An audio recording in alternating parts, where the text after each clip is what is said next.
Analysis and design of RCC footing.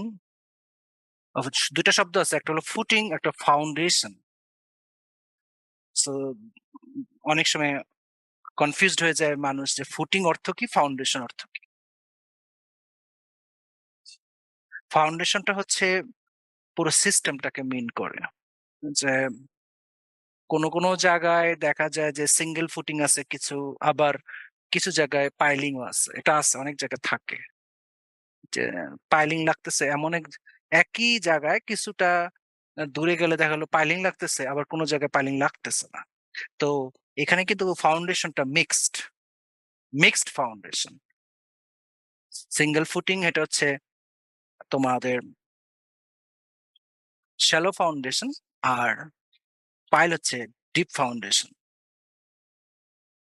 দুই system এখানে। তো পুরো সিস্টেমটাই হচ্ছে ফাউন্ডেশন, শ্যালো এবং সিঙ্গেল ফুটিং বলো, ইভেন ম্যাটটাও কিন্তু শ্যালো ফাউন্ডেশন। তো ফুটিং হচ্ছে ইন্ডিভিজুয়াল সিস্টেম, এটা কম্বাইন্ড সিস্টেমটাকে বলা হয় ফাউন্ডেশন। তো আরসিসি ফুটিং আমাদের সিলেবাসের ভিতরে, RCC reinforced cement concrete footing. Footing specially তোমরা পাইল পড়ার সময় দেখছো যে পাইল কিন্তু ডিফারেন্ট টাইপের হবে, উডেন আছে, প্রিকাস্ট, প্রিফেব্রিকেটেড, স্টিলের আছে। বাট আমাদের সিলেবাস কভার করতেছে আরসিসিটা শুধু। কারণ কি, সারা বিশ্বে প্রায় 80% উপরে কনস্ট্রাকশন কিন্তু আরসিসির। এবং সেই আরসিসি কিন্তু দুই রকম আবার, একটা হলো কাস্ট ইন সিটু, যেটা সাইটে ঢালাই হয়, কাস্টিং হয়, আর আরেকটা হলো রেডিমিক্স। আরেকটা কি, ready mix concrete. So ready mix concrete ওটাও কিন্তু আরসিসি, আবার কাস্ট ইন সিটু যেটা সাইটে হয় সেটাও আরসিসি। তো এই দুটোর মধ্যে ডেফিনেটলি এক্সপেন্সিভ এবং হাই কোয়ালিটি সম্পন্ন হবে রেডিমিক্স কংক্রিট, কারণ ওখানে কোয়ালিটি মেনটেন করা সম্ভব, সাইটে যেটা কোনোদিনই সম্ভব না। তো যাই ঘটুক, অসুবিধা নাই, আমরা আরসিসি পড়বো। এবং এটা সবাইকে আবার বলতেছি, খেয়াল রাখবো, আরসিসি বলতে শুধুমাত্র কাস্ট ইন সিটু না, রেডিমিক্স কে মিন করে। Ready mix reinforced cement concrete. এছাড়া তোমরা এখন আরেকটা নতুন কংক্রিট আসছে কিন্তু, ওটাও আরসিসি, ফেয়ার ফেস কংক্রিট। ওটার কাস্টিং পদ্ধতি ভিন্ন, ওটা কাস্ট ইন সিটু কিন্তু কাস্টিং পদ্ধতি ভিন্ন। ফেয়ার ফেস আরসিসি যেটা ফেয়ার ফেস কংক্রিট, তোমাদের ভালো উদাহরণ হচ্ছে বি বিল্ডিং থেকে কিন্তু যে তোমার আমাদের যে রূপায়ণের যে একটা মানে তোমার কি বলবো কলোনি আছে ওখানে ইমিডিয়েট পিছনে অথবা বিকরণের সামনে, তো ওইটা কিন্তু ফেয়ার ফেস কংক্রিট। দেখলে মনে হবে যে কংক্রিট ব্লক দিয়ে বানানো হয়েছে। মানে দূর থেকে দেখলে সবাই ভাববে যে বিশাল ব্যাপার স্যাপার, হেভি স্ট্রাকচার, কংক্রিট ব্লক দিয়ে বানানো হয়েছে মনে হয়, তা না, সেটা হচ্ছে fair face concrete. Fair face concrete কি সেটা আমরা হয়তো একবার আলাপও করেছিলাম, যে ফেয়ার ফেস কংক্রিটের নামকরণের কারণ হলো যে এর এর এর যে ফেসটা, এর যে বাইরের দিকটা, এরতে কোনো রং লাগাতে হয় না, পেইন্ট করতে হয় না। কিন্তু কংক্রিট ব্লক হলে কিন্তু ওইখানে কিন্তু তোমার কি করতে হবে, পরিষ্কার করতে হবে, মেইনটেনেন্সে যেতে হবে, কিন্তু এটার কিচ্ছু হবে না। নর্মালি কংক্রিট ব্লক দিয়ে বানালে কি হতো, বা প্লাস্টার করা ওয়াল থাকতো বাইরে, তাহলে কি হতো, শ্যাওলা পড়ে যেত, ফাঙ্গাস অ্যাটাক করতো, আস্তে আস্তে প্লাস্টার খসে যায়, নষ্ট হয়ে যায়। ইভেন তোমরা দেখবা যে অনেক অনেক বিল্ডিং এর বাইরে তোমার গাছপালা পর্যন্ত জন্মায়, ছোট ছোট গাছপালা ওটা জন্মায় কিন্তু, কারণ ওয়েদার ইম্প্যাক্টের কারণে তোমার যে মর্টার বা প্লাস্টার, এটা কিন্তু আস্তে আস্তে তার ক্যারেক্টার চেঞ্জ হতে থাকে। এর অর্থ ওয়েদারিং এর কারণে এটা আস্তে আস্তে মাটির রূপের যেতে থাকে। অনেক বাড়িওয়ালা, আমরা শুরুর দিকটা আলাপ করছি, অনেক বাড়ির মালিক, ক্লায়েন্ট, তারা যা করে যে সবকিছুই করে, প্লাস্টার করলো, এবং কিন্তু কিন্তু কি কিন্তু হলো রং করে না। এবং বাইরের যে রং সেটা তোমরা জানো যে আহ, তোমার ডিস্টেম্পার করা যাবে না, হোয়াইট ওয়াশ করা যাবে না। আগের আমলে হোয়াইট ওয়াশ করতো, এখন কিন্তু তা না, এখন কিন্তু ওয়েদার কোড দিতে হয়। কি দিতে হবে? Weather code. ওয়েদার কোড যদি না দেওয়া তাহলে কিন্তু আবার নষ্ট হয়ে যাবে, 1 বছরও যেতে পারবে না, সব নষ্ট হয়ে যাবে। বাট ওয়েদার কোড দিলে হয়তো 5 বছরও কিছু হবে না, যদি দামি ওয়েদার কোড দেয়, একদম ব্র্যান্ডেড ওয়েদার কোড দেয়। যাই হোক, কংক্রিট সম্পর্কে তো কম বিস্তর সবসময় আমরা আলাপ করতেই থাকি। সো আরসিসি সেটাকে বলা হয় রিইনফোর্সড সিমেন্ট কংক্রিট। সো তোমাদের এগুলো জানতে হবে। রেডিমিক্স সম্পর্কে আশা করি তোমরা জানো যে ইঞ্জিনিয়ারিং ম্যাটেরিয়ালস আমরা রেডিমিক্স কংক্রিট সম্পর্কে বলি, এবং রেডিমিক্স কংক্রিট দিয়ে ফুটিং ঢালাই হয়, স্পেশালি ম্যাট ফাউন্ডেশনটা কিন্তু রেডিমিক্সে যায় তোমার। এবং আমরা পাইল বলেছিলাম, তো পাইল কিন্তু আমরা যেটা দেখাইছি সেটা হচ্ছে wait pile, cast in situ but wait. কিরকম ওয়েট তোমরা দেখলে যে এখানে সবকিছু কিন্তু পানি দ্বারা মানে নিয়ন্ত্রিত, সবকিছু ক্লিনিং, সবকিছু কিন্তু পানি দ্বারা টোটালি কোয়ালিটি মেনটেন করা টাফ হয়। কিন্তু এখন নতুন সিস্টেমে এই এই যেটা আমরা শিখেছি দেখাইছি বা সাইটের যেগুলো দেখা, ওইটা হলো ম্যানুয়াল সিস্টেম বলে পাইলিং এর। কিন্তু এখন আর ম্যানুয়াল সিস্টেম নাই, হাইড্রোস্ট্যাটিক ড্রাই সিস্টেমে করা হয়। মানে পুরো আহ, মানে পুরো মাঠে যাবে, যেখানে পাইল করবে সেখানে সুন্দর করে শুকনো অবস্থায় মাটিগুলি কেটে তুলে নেওয়া হবে, পুরো মাটি। এবং এ- যেভাবে ওখানে স্টিল পাইপ বসায় কিছু 10 ফিট 12 ফিট পর্যন্ত, এখানেও হ্যাঙ্গিং করে বসাবে, খাঁচা বসায় দিবে, বাস ঢালাই হয়ে যাবে, এখানে পানির কিছু নেই। তো এটা খুবই এক্সপেন্সিভ। এক আর সেকেন্ড আমরা এটা বলেছিলাম যে এটা কিন্তু আসলে মাটির কোয়ালিটি যদি হাই না হয়, লুজ সয়েলে, আমি এখন মনে করো কাদা মাটিতে এটা করতে গেলাম তাহলে তার হবে না, So, বালি মাটিতে এটা করতে গেলাম হবে না। সো হাইড্রোস্ট্যাটিক যে ড্রাই সিস্টেম, যেটা লেটেস্ট সিস্টেম পাইলিং এর, কাস্ট ইন সিটু পাইলিং এর, তো সেটা কিন্তু মাটির কন্ডিশনটা একটা ফ্যাক্টর হয়েছে অবশ্য, তার সাথে খরচ আরেকটা ফ্যাক্টর। এই দুটো মাথায় রেখে পাইলিং কিন্তু ওই পদ্ধতিতে যেতে হয়। তো ওই সময় কিন্তু ওই সময় কাস্ট ইন সিটু হলে ওইখানে রেডিমিক্স দিয়ে কিন্তু পাইল ঢালাই করা যায়, এতে কোয়ালিটিটা ভালো থাকে। কিন্তু রেডিমিক্স কংক্রিট তোমরা ইঞ্জিনিয়ারিং ম্যাটেরিয়ালস যেটা একটু আগে বললাম, রেডিমিক্স কংক্রিট দিয়ে আমরা সিঙ্গেল ফুটিং ঢালাই না করলেও ড্যাম শিওর যে ম্যাট ফাউন্ডেশনটা টোটালি কিন্তু রেডিমিক্স দিয়ে করা হয় অনেক জায়গায়, কারণ এটা অনেক বিগ ভলিউমের কংক্রিট লাগে। রেডিমিক্স কংক্রিটের গাড়ি তোমরা দেখতে পারো ঢাকায় বিভিন্ন জায়গায়, এর ফ্যাক্টরি আছে, সারা বাংলাদেশে আছে, এবং সচরাচর রাস্তাঘাটে এখন কিন্তু আগের চেয়ে বেশি সংখ্যক রেডিমিক্সের গাড়ি তোমরা দেখতে পাবা, যে গাড়ি যাচ্ছে, দেখা যায়, দেখা যায়। এবং তোমরা দুরকম দেখছো, কখনো কখনো দেখছো যে পিছনের ড্রামটা দাঁড়ায় আছে, ঘুরতেছে না, আবার কখনো কখনো দেখতেছে যে গাড়ি যাচ্ছে, পিছনে ড্রামটাও ঘুরতেছে। আমার প্রশ্ন যে এটা দিয়ে তুমি কি বুঝো, যে ড্রামটা যখন থেমে আছে গাড়িটা চলতেছে, আর ড্রামটা ঘুরতেছে গাড়িটা চলতেছে, কেউ কি বলতে পারবা যে এই দুটো দিয়ে কি মিন করে? কার কোনো আইডিয়া আছে? স্যার, ড্রামটা যখন ঘুরতেছে তখন হচ্ছে ভিতরে রেডিমিক্স আছে, আর রেডিমিক্সটা যাতে মানে জমাট না বাইধে যায়, এর জন্য হয়তো ঘুরতেছে। আর ড্রামটা থেমে আছে মানে ভিতরে কিছু নাই, খালি, এরকম আচ্ছা, কিছু। না আমি তো জানতে চাইলাম যে তোমরা জানো কিনা সেটা, তুমি তো বললে, আর কেউ বলতে পারবো কিছু? যে মানে যা বললো একটু আগে ও, তার সাথে সব বাকি একমত, নাকি ভিন্ন মতের কেউ আছে যে না, এই যে একটু আগে যে উত্তরটা হলো এটা স্যার সঠিক? একমত। একমত, ভিন্ন মতের কেউ আছো? না স্যার, ঠিক আছে। হ্যাঁ, মানে যেই উত্তরটা তোমরা শুনলা রেডিমিক্সের, এবং এই রেডিমিক্সের আমরা এর জন্য রেডিমিক্সটা নিয়ে আসতেছি আলাপে, বিকজ ফুটিং কিন্তু ম্যাক্সিমাম জায়গায় এখন রেডিমিক্স ঢালাই হয়। কিন্তু রেডিমিক্স নিয়ে যে একটা ভুল ভ্রান্তি ধারণা যেটা রয়ে গেছে, সেটা আসলে ক্লিয়ার না অনেকের কাছে। রেডিমিক্স জিনিসটাই তো আসলে নিউ কনসেপ্ট, বেশি মানে বিগ ভলিউমে এটার ইউজ কিন্তু বেশি বছর হয় না শুরু হয়েছে, এটা রিসেন্ট ইয়ার গুলোতে এটা রেডিমিক্স এখন ইউজ শুরু হয়ে গেছে। ফ্যাক্টরি সংখ্যা বাড়ার কারণে, প্রতিযোগিতা বাড়ার কারণে, কোয়ালিটি খরচ দুটো একটা রিজনেবল জায়গায় চলে আসার কারণে এখন সবাই রেডিমিক্স এর দিকে ঝুঁকছে। যেহেতু উত্তরটা তোমরা আগে দিলা এবং অন্যরা বললো কোনো দ্বিমত নাই, উত্তরটা ছিল যে গাড়ি যখন চলে এবং পিছনের যে আহ কি বলবো আমি, যে ড্রামটা ঘুরে, এর অর্থ ভিতরে রেডিমিক্স আছে, আর না ঘুরে রেডিমিক্স নাই। কিন্তু জিনিসটা টোটালি রং।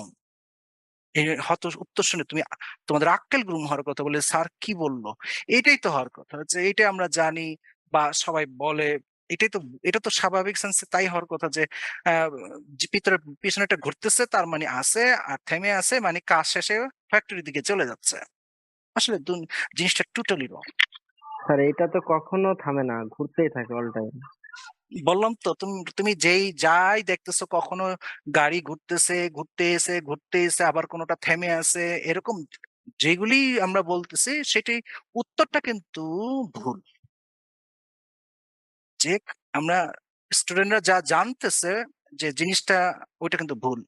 রেডিমিক্স এর গাড়ি 3 রকম, এবং সেক্ষেত্রে 3 রকম হলে ফ্যাক্টরিও হবে 3 রকম। এটা হলো ফার্স্টে ক্লিয়ার করতে হবে।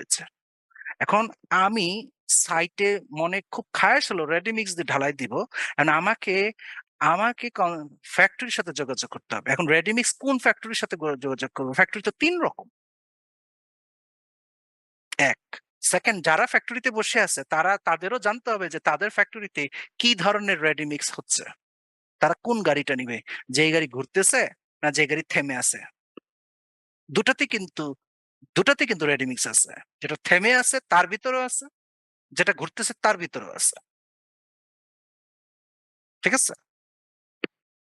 তবে যেটা ঘুরতেছে সেটা কার্য শেষে কিন্তু থেমে যায়। সুতরাং কোন কোন গাড়িতে ওই ড্রামটা যদি না ঘুরে, তার 2টা অর্থ হতে পারে। হয় এটাতে নাই খালি, অথবা আছে, এটা ফার্স্ট সিস্টেমের রেডিমিক্স। তো রেডিমিক্স এর কারখানা 3 রকম। তৃতীয়টা নাই বাংলাদেশে আসলে। প্রথমটা হচ্ছে যে কি, এটা এর সংখ্যাটা একটু বেশি, এটা একটু কম এক্সপেন্সিভ। তাই প্রথমে পুরো আমি যাই চাবো তারা একেবারে ফ্যাক্টরিতে সব বানায় ফেলবে। তোমার অনলাইন ডেলিভারি মতন, আমি অর্ডার দিলাম আমাকে এই আইটেমটা পৌঁছায় দাও, ওরা ডিরেক্টলি আইটেমটা ওখানে বানানোর পর প্যাকেটজাত করে বাস বাসায় দিয়ে যাবে। দ্যাট ইজ হলো ফার্স্ট সিস্টেম, যেখানে গাড়ির ওই তোমার যে ট্রাকের উপরে যে ড্রামটা আছে সেটা কিন্তু ঘুরবে না। এক্ষেত্রে সমস্যা কি তাহলে? এক্ষেত্রে কেন এক্সপেন্সিভ না এটা? এক্ষেত্রে মনে করো ফ্যাক্টরিটা হচ্ছে সাভারে আর সাইটটা হচ্ছে যাত্রাবাড়ি, বুঝতেই পারতেছো লং ডিস্টেন্স এটা। এখন জিনিসটা যদি না ঘুরে, স্বাভাবিকভাবে এখানে মিশ্রণের একটা ব্যাপার স্যাপার রয়ে গেছে, ডিস্টেন্সের একটা ব্যাপার স্যাপার রয়ে গেছে, টেম্পারেচার একটা ব্যাপার স্যাপার রয়ে গেছে, অনেক কিছুর ব্যাপার স্যাপার রয়ে গেছে, ভাইব্রেশন জার্কিং এর একটা ব্যাপার রয়েছে। রাস্তাঘাট যদি মসৃণ হয় একরকম হবে, যেহেতু এটা ঘুরতেছে না, কিন্তু খেয়াল রাখতে হবে। রাস্তা যদি মসৃণ হয়, ঝাঁকুনি হয়, তাহলে কিন্তু আরেক রকম হবে। তো এটা সস্তা, এটা কোয়ালিটিটা মেনটেন করা সম্ভব হয় না কোনো কারণে। প্রাইম মিনিস্টার বা ভিআইপি কেউ যদি মুভ করে আর গাড়ি যদি আটকে যায় যানজটে 1.5-2 ঘন্টা, তাহলে পুরো রেডিমিক্স এর কোয়ালিটি কিন্তু শেষ। বাট এই জিনিসটা কিন্তু ওই সাইটে যারা ইঞ্জিনিয়ার আছে তার মাথায় কাজ করে না। আর যারা পাঠাচ্ছে তারা তো পাঠাইয়া দিয়ে দিলেই ওদের দায় সারা হয়ে গেল, ওদের তো কিছু যায় আসে না। ভিআইপির কারণে 2 ঘন্টা লেট হয়েছে না 3 ঘন্টা লেট, তাদের আসে না। তারা হলো যে সাইটে গাড়ি পৌঁছলে হয়েছে, গাড়ি মনে করো ভিআইপি মুভমেন্টের কারণে 2 ঘন্টা বেশি দেরিতে পৌঁছে। সাইটে যারা ইঞ্জিনিয়ার দাঁড়াইছিলেন অপেক্ষা করতেছিলেন যে রেডিমিক্স এর গাড়ি, তারা হয়তো বললো যে কি ভাই এখন আসেন না কেন, তখন গাড়ি থেকে তো বলা হলো ভিআইপি মুভমেন্টের কারণে গাড়ি আমরা আটকে আছি। তো সেক্ষেত্রে আহ দেরিতে পৌঁছলো, সরি বললো, দেরি হয়ে গেছে আমাদের, এরকম এরকম এরকম। ঠিক আছে ঠিক আছে ঠিক আছে, কাস্টিং হয়তো একটু দেরিতে শুরু হলো, ঢালাই শুরু হয়ে গেল। বাট ওই যে নলেজের গ্যাপ যে ভয়াবহ জিনিস, এই নলেজের গ্যাপ কিন্তু মানে আমরা আগে অনেকবার এটাকে রিপিট করে আসছি, এই জন্য যে সতর্ক হওয়ার জন্য। তোমাদের নলেজের গ্যাপ কিন্তু এমন না যে যে স্টুডেন্ট তার শুধু নলেজের গ্যাপ, তা না। ইভেন একজন বয়স্ক ইঞ্জিনিয়ারের মধ্যেও সেই নলেজের গ্যাপ আছে। এমন না যে ছোট সস্তা দামের কোম্পানি সেজন্য নলেজের গ্যাপ, তা না। নামি দামি কোম্পানি তো নলেজের গ্যাপ আছে। এই নলেজের গ্যাপ আসতেছে ওই যে হাফ ডান পার্শিয়াল ডান জানার কারণে। তো এখন সাইটে ঢালাই হয়েছে, একটিবারও তারা দেখলো না যে 2 ঘন্টার পর বেশি আসার কারণে রেডিমিক্স এর কোয়ালিটি যে ডাউন হয়েছে তার কোনো খবর নাই। সেকেন্ড টাইপের যে ফ্যাক্টরি, সেটা হলো একটু দাম হবে এবং গাড়িটাও কিন্তু একটু দামি। এখানে কেন দামি বুঝতেই পারতেছে, বিশাল এক ড্রাম ঘুরতেছে সারা রাস্তা ধরে, তার মানে বিশাল ওজনের এক মোটর লাগবে, বিশাল পাওয়ারের এক মোটর লাগবে তাকে ঘুরাতে, এবং এটা ঘুরাতে যে অতিরিক্ত যে ডিজেল খরচ হবে সেটাও কিন্তু একটা এক্সপেন্সিভের ব্যাপার। এটাতে কি করা হয় যে সবকিছুই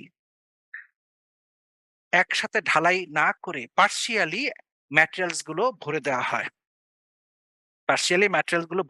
হয়, এবং বাকিটুকু তোমার মিক্সিংটা এই রোটেটিং ড্রামে হইতে থাকে। এবং এই ড্রামে কতক্ষণ ঘুরবে, কতবার ঘুরবে, এটাও একটা হিসাব করে। মনে করো সাভার থেকে যাত্রাবাড়ি আসতে তার কথার কথা 3 ঘন্টা 4 ঘন্টা লাগবে, এই সময় ড্রাম কতবার ঘুরবে সেই হিসাব করে মনে করো মিশ্রণের ইয়াটা কম করবে না বেশি করে দেবে সেটা। তো তো এখানে হয় কি একটা গুড কোয়ালিটি থাকে, কারণ এটা সারাক্ষণ মিশ্রণ হচ্ছে, যখন সে সাইটে পৌঁছবে তখন তার মিক্সিং কমপ্লিট হবে, এমন ভাবে ডিজাইন করা থাকে আর কি। সুতরাং আমি আগে পৌঁছা গেলে আমার ড্রাম বন্ধ করা যাবে না। ড্রাম যদি মনে হয় যে না এখনো গুড়া তার বাকি আছে, ততক্ষণ গাড়ি দাঁড়ায় থাকবে সাইডে, যদি আগে পৌঁছে যায়। আর দেরিতে পৌঁছলে তো আগেই অবস্থা টাইট হয়ে যাবে, ওভার মিক্সিং হবে, এবং ওভার মিক্সিং এর কারণে কোয়ালিটি ডাউন হবে। তো দ্বিতীয়, ওটা এক্সপেন্সিভ গাড়ি। এটা এটাও মানে ক্লায়েন্টের জন্য এক্সপেন্সিভ, সব দিকে এক্সপেন্সিভ, সেই জন্য এটা একটু কম দেখা যায়, দাঁড়ানোটা বেশি দেখা যায়। থার্ড নম্বরটা বাংলাদেশ। এটা হলো একদম সবকিছুই শুকনা ম্যাটেরিয়ালস গুলো ড্রামে দেওয়া হবে, পুরো মিশ্রণ শুরু থেকে শেষ পর্যন্ত চলতে পথে হবে।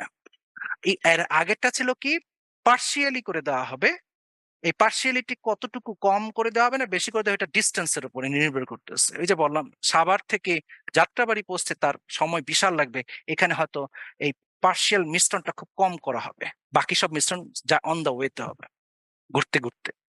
আর থার্ড যেটা, ওইটা হলো কিছুই না, একেবারে ম্যাটেরিয়াল শুকনো অবস্থায় বসানো দেওয়া হবে, ড্রামটা ঘুরতে থাকবে। এখানে এক্সট্রা যেটা আসবে পানি, পানিটা তোমার অন দা ওয়েতে যোগ হইতে থাকবে। এর অর্থ কি, এটা আরো এক্সপেন্সিভ কেন? একে তো ঘোরার জন্য বিশাল সিস্টেমের দরকার, তারপর এই যে পানি আসতেছে এই পানিরও একটা ব্যবস্থা করতে হইতেছে। তাহলে বুঝতেই পারতেছো গাড়িটা এক্সপেন্সিভ, সবকিছু এক্সপেন্সিভ।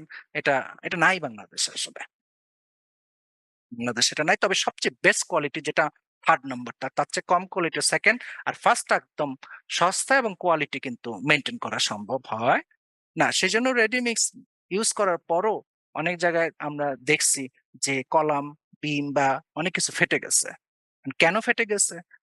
এটা তো আর কাস্টিং সিটু হয় না যে না আমি সাইটে কাজ করছি কোয়ালিটি খারাপের কারণে ফাটছে কলাম, এটা তো রেডিমিক্স। কিন্তু ওরা ভাবে যে রেডিমিক্স মানে দুনিয়ার যত ঝামেলা শেষ, তা না। আমরা যে এখন মাত্র ব্যাখ্যা করলাম রেডিমিক্স। তো এইগুলো না জেনে এখন আমি যদি রেডিমিক্সটা ইউজ করে ফেলাই তাহলে তো না। এবং ইঞ্জিনিয়ারকে জানতে হবে যে রেডিমিক্স এর গাড়ি এবং দূরত্ব কত হিসাব করা হয়েছে, এটা ফ্যাক্টরি থেকে জানতে হবে তাদের। যে দেখেন আপনি তো রেডিমিক্সটা পাঠাচ্ছেন, মানে প্রথম সিস্টেমটা ফুল একেবারে মিশ্রণ করে গাড়িতে উঠাইতেছে, তো আপনার ট্রান্সপোর্টেশন টাইম আপনি কতটুকু ধরছেন?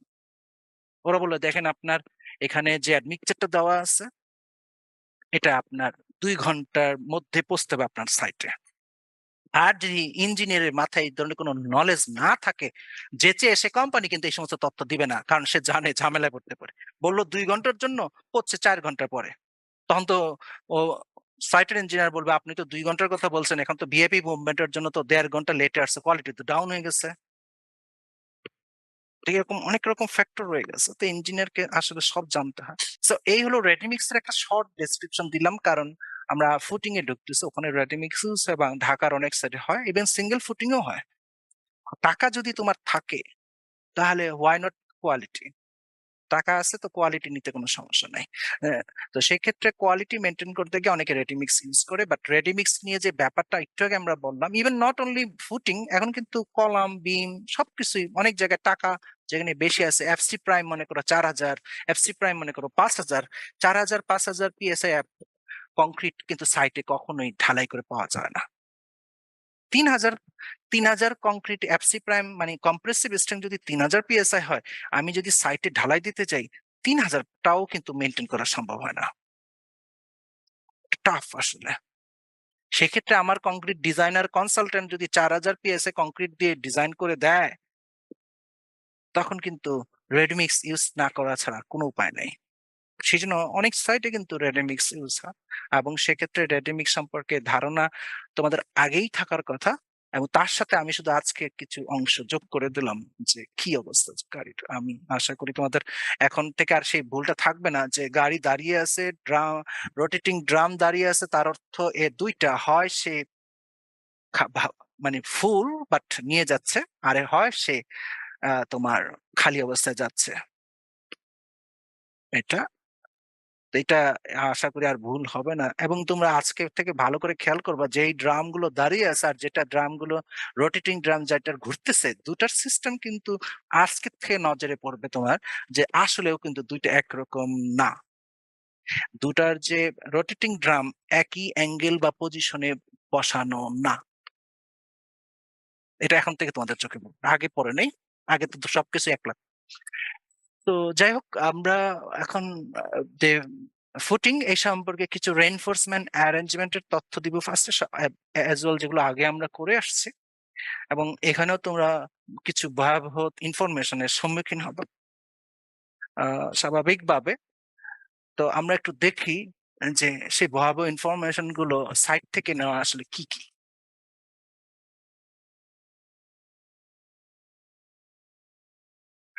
ফুটিং, একটা সিঙ্গেল ফুটিং, স্কোয়ার ফুটিং এর সাইড থেকে নেওয়া ছবি দেখতে পাইতেছ। এবং যে ফুটিং এর সাইজ যত, তার থেকে উভয় পাশে 1 ফিট করে বেশি ট্রেন্স কাটতে হবে। শ্রমিকরা এটাকে গর্ত বলে, যে গর্ত খুঁড়তে হবে, আমরা এটাকে ইংলিশে ট্রান্স বলি। তোমরা এখানে দেখতে পাইতেছ ফুটিং থেকে চারিদিকের গ্যাপ কিন্তু খুবই কম, 6 ইঞ্চি করা আছে গ্যাপ। তো এই গ্যাপ কম হওয়ার ফলে কি ঘটতে পারে? তো পরিষ্কার শাটারিং কিন্তু এখনো বসানোই হয় নাই। 3 ইঞ্চি দূরে দূরে শাটারিং বসাইতে হবে। তো 3 ইঞ্চি যদি বসাই, এখানে 6 ইঞ্চি গ্যাপ আছে, তার মধ্যে 3 ইঞ্চি দূরে শাটারিং বসবে। শাটারিং এরও তো একটা থিকনেস আছে। প্রশ্ন হলো প্রশ্ন হলো যে ঢালাইয়ের সময় নিচে একজন যে শ্রমিক যে যাবে, সে কোথায় দাঁড়াবে? উপর থেকে তো দাঁড়ায় ঢালাই করা সম্ভব, নিচে তো একজনকে যাইতে হবে। শুধু তাই না, শাটারিং বসাতেও তো যাইতে হবে। না হ্যাঁ বুঝলাম যে যাইলাম না নিচে, কিন্তু শাটারিং বসানো এবং ওপেন করতে গেলেও তাকে শ্রমিকদের নিচে যেতে হবে, কিন্তু জায়গা তো নাই। তো এরকমও ভুল ভ্রান্তি কিন্তু আছে। তো কি, তো ফুটিং এর যে সাইজ, উভয় পাশে 1 ফিট করে বেশি জায়গা রাখতে হবে। কেন? এই 1 ফিটের জায়গাটা শুধুমাত্র শাটারিংটাকে গুড কন্ডিশনে পজিশন করার জন্য, আর ওখানে তোমার শ্রমিক যারা আছে যাতে তারা দাঁড়াতে পারে গিয়ে। তো এখানে অন্য কিছু সমস্যা না থাকলেও ট্রান্স কাট যেটা হয়েছে সেটা ঠিক নাই, ওই জন্য আমরা এই ছবিটা দেখাচ্ছি। এটা তো আরো ভয়াবহ, এটা অবশ্য ইন্ডিয়ার, বাংলাদেশের না। এটা ইন্ডিয়ার একটা ছবি ভাইরাল হয়েছিল ওয়েবসাইটে। তোমরা দেখতেই পাইতেছো। আগেটা তো তাও কিছুটা হলো ম্যানেজ ছিল, আর এটা তো তাও কিছু নাই। এর ভিতরে সবচেয়ে ভয়াবহ তত্ত্ব, নিচে কিছুই নাই, নিচে কিন্তু মাটির উপরে মোটর ব্লক বসাইছে, বসানোর পরে খাঁচা দাঁড়ায় আছে। আর সাইটে পুরা শুকনো কটকটে মাটি, এবং এই সাইটে 1 ইঞ্চিও রাখে নাই খালি, যেখানে সে শাটারিং বসাবে। এবং পরিষ্কার এটা এটা উইথাউট শাটারিং এ, কিছু ছাড়াই ডিরেক্টলি যেই সাইজের গর্তটা দেখতেছ সেটাই ঢালাই হবে ফুল, এবং তাই হয়েছে। তো এখানে কোনো শাটারিং ছাড়া যদি আমি ফুল ঢালাই দেই, তার মানে ফুটিং এর সাইজ যা, এখানে গর্তের সাইজও তা, কোনো শাটারিং ছাড়াই ঢালাই হয়েছে। এবং এখানে মাটি যে শুকনো দেখতে পাইতেছো, এই শুকনো মাটি যে ফুটিং এর কংক্রিটের সমস্ত পানি চুষে নিবে, এটা তো কোনো দ্বিমত হওয়ার কোনো কারণ নাই। তো এরকমও ঢালাই আছে, এটা অবশ্য ইন্ডিয়ার ছবি।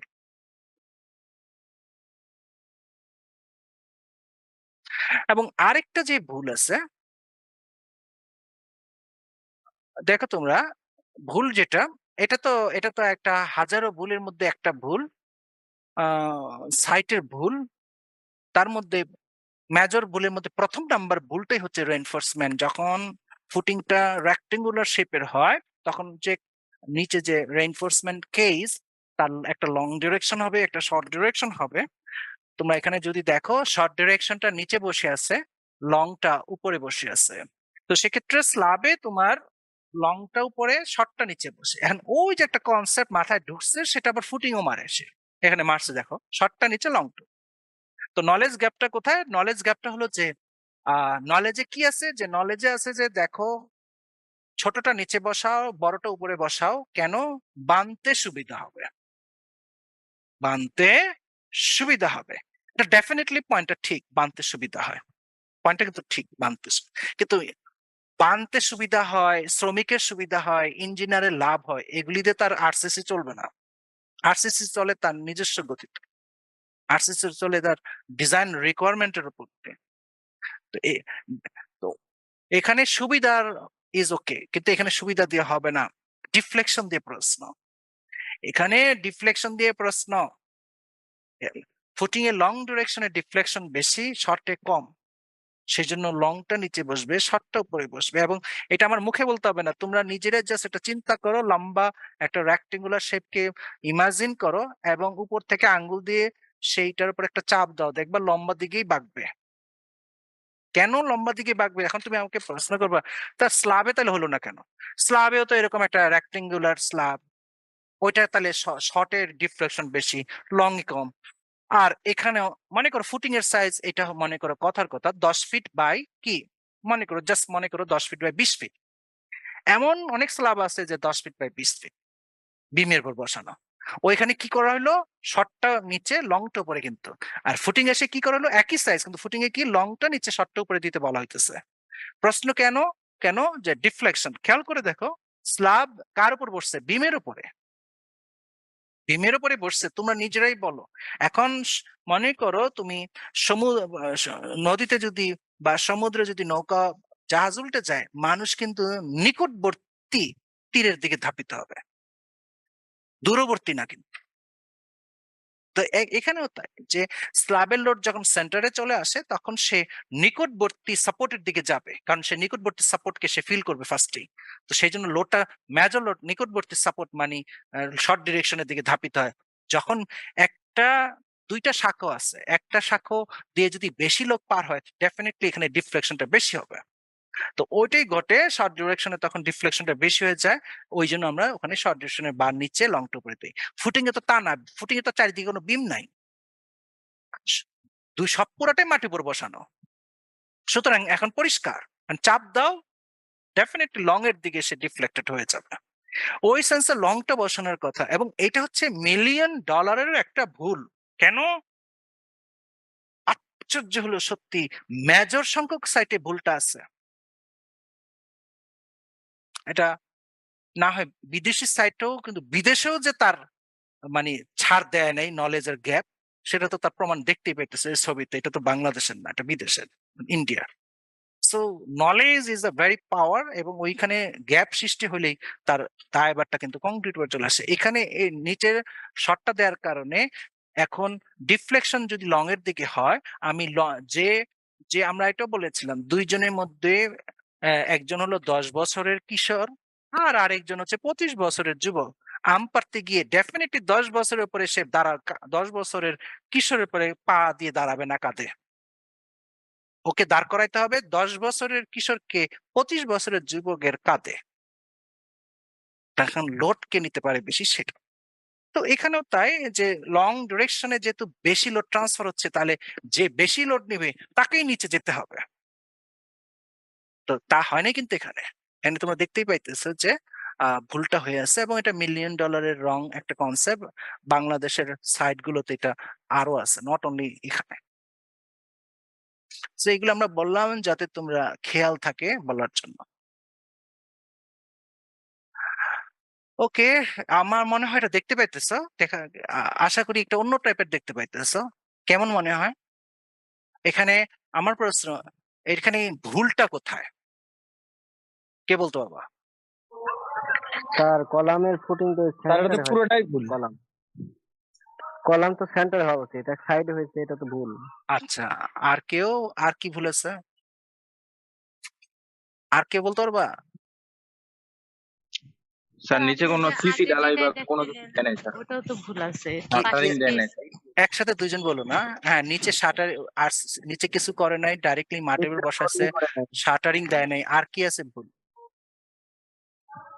স্যার নিচে ইট দিছে স্যার, ইট নিচে কিছু ইট না।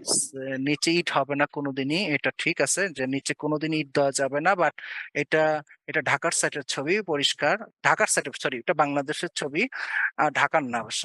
এবং নিচে ইট হবে না, নিচে কিন্তু মোটর ব্লক দিতে হবে।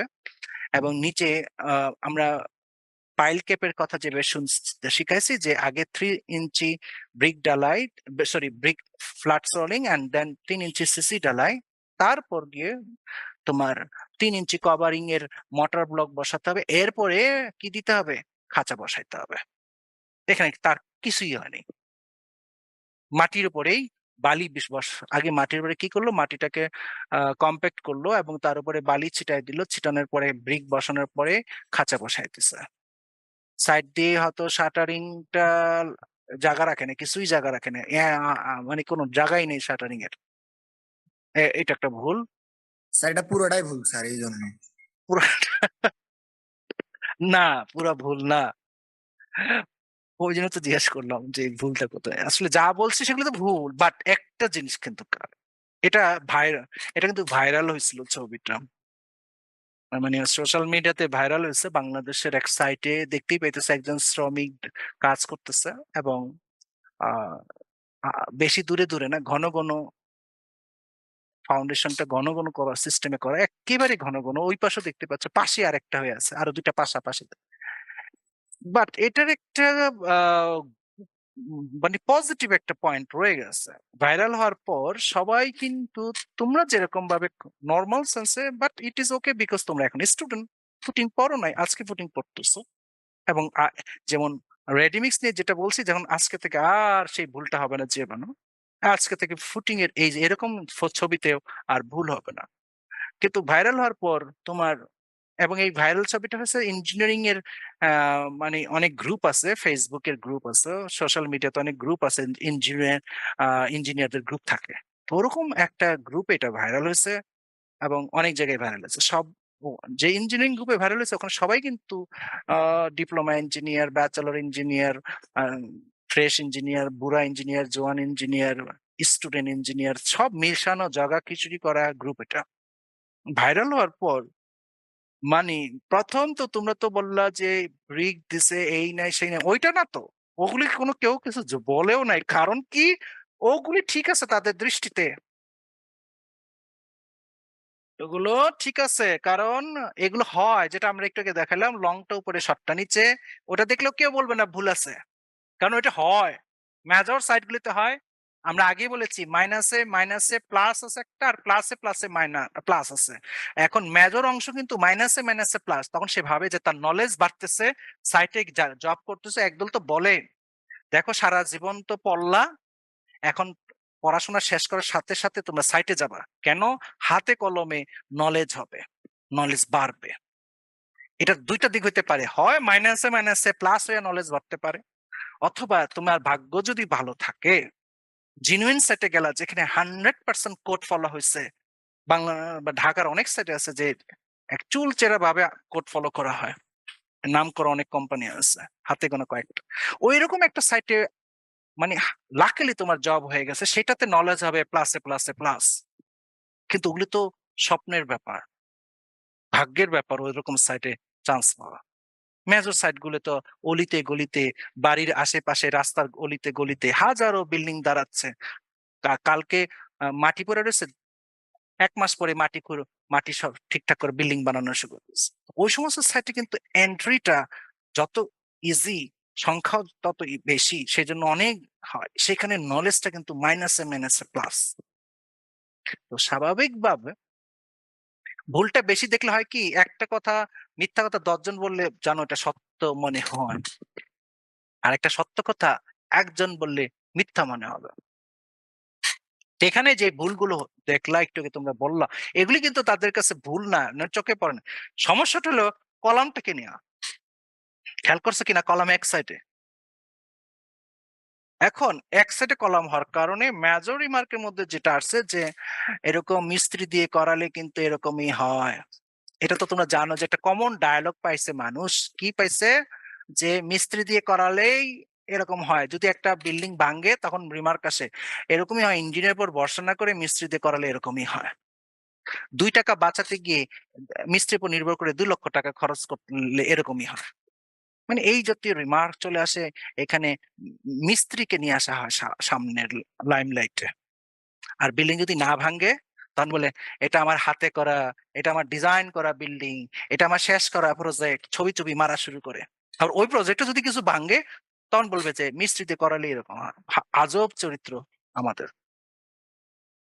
তো যাই হোক, এইটা নিয়ে যেটা হলো সেটা যে আহ সবাই বললো মিস্ত্রি দিয়ে করালে এমনই হয়, এবং ওই যে একজন মিস্ত্রি তো অলরেডি করতেইছে কাজ, পরিষ্কার বুঝতেই পারতেছো, বাট ও তো কাজ করতেছে, ও তো খালি যা ডিজাইন আছে তা বসাইতেছে, ও তো ডিজাইন করে নাই।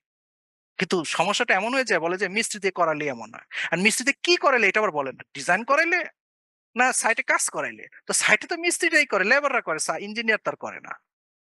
এবং লেবার চাবার যা করে, কন্ট্রাক্টর যেটা দেখে ছবিতে যেটা আছে, একটু এদিক সেদিক ভুল হয় তাই বলে লংটা নিচে শর্টটা উপরে বা শর্টটা নিচে লংটা উপরে এই জাতীয় ভুল হয় না, একটু ভুল কুল হয়। এটা ওয়ার্কিং শিডিউল বা ড্রয়িং যদি পারফেক্ট না হয় বা ওইটাতে যদি ভুল থাকে তাহলে সাইটে ভুল হয়, এটা তো অন্য জিনিস। ডিজাইন তো আর সে করে নাই, ডিটেলিং তো আর সে করে না, ডিটেলিং যা আছে তাই। এবং এই ডিটেলিং থেকে ভুল হওয়ার সম্ভাবনা খুব কম থাকে, মানে এত ভুল হয় না যে মেজর কোনো ভুল চলে আসলো। ডিটেলিং এ আছে লং ডিরেকশনটা উপরে, সাইটে দিল লংটা নিচে, এই জাতীয় ভুল জীবনও হয় না। তো যাই হোক, ভাইরালে যেটা বললো যে কলামটা সাইডে দিচ্ছে, এটা জীবনও হবে না, কলামটা তো সেন্টারে থাকার কথা। এরকম মিস্ত্রি দিয়ে করালে এরকমই হয়। বাট এটা হচ্ছে লেটেস্ট মডেলের ফুটিং। মানে এর এত মানে এত রিমার্ক, 300-400 কমেন্ট চলে আসছে, সব একই কমেন্টের আমি দেখলাম কলামটাকে নিয়ে সবার কম, যে কলামটা সাইডে পড়েছে।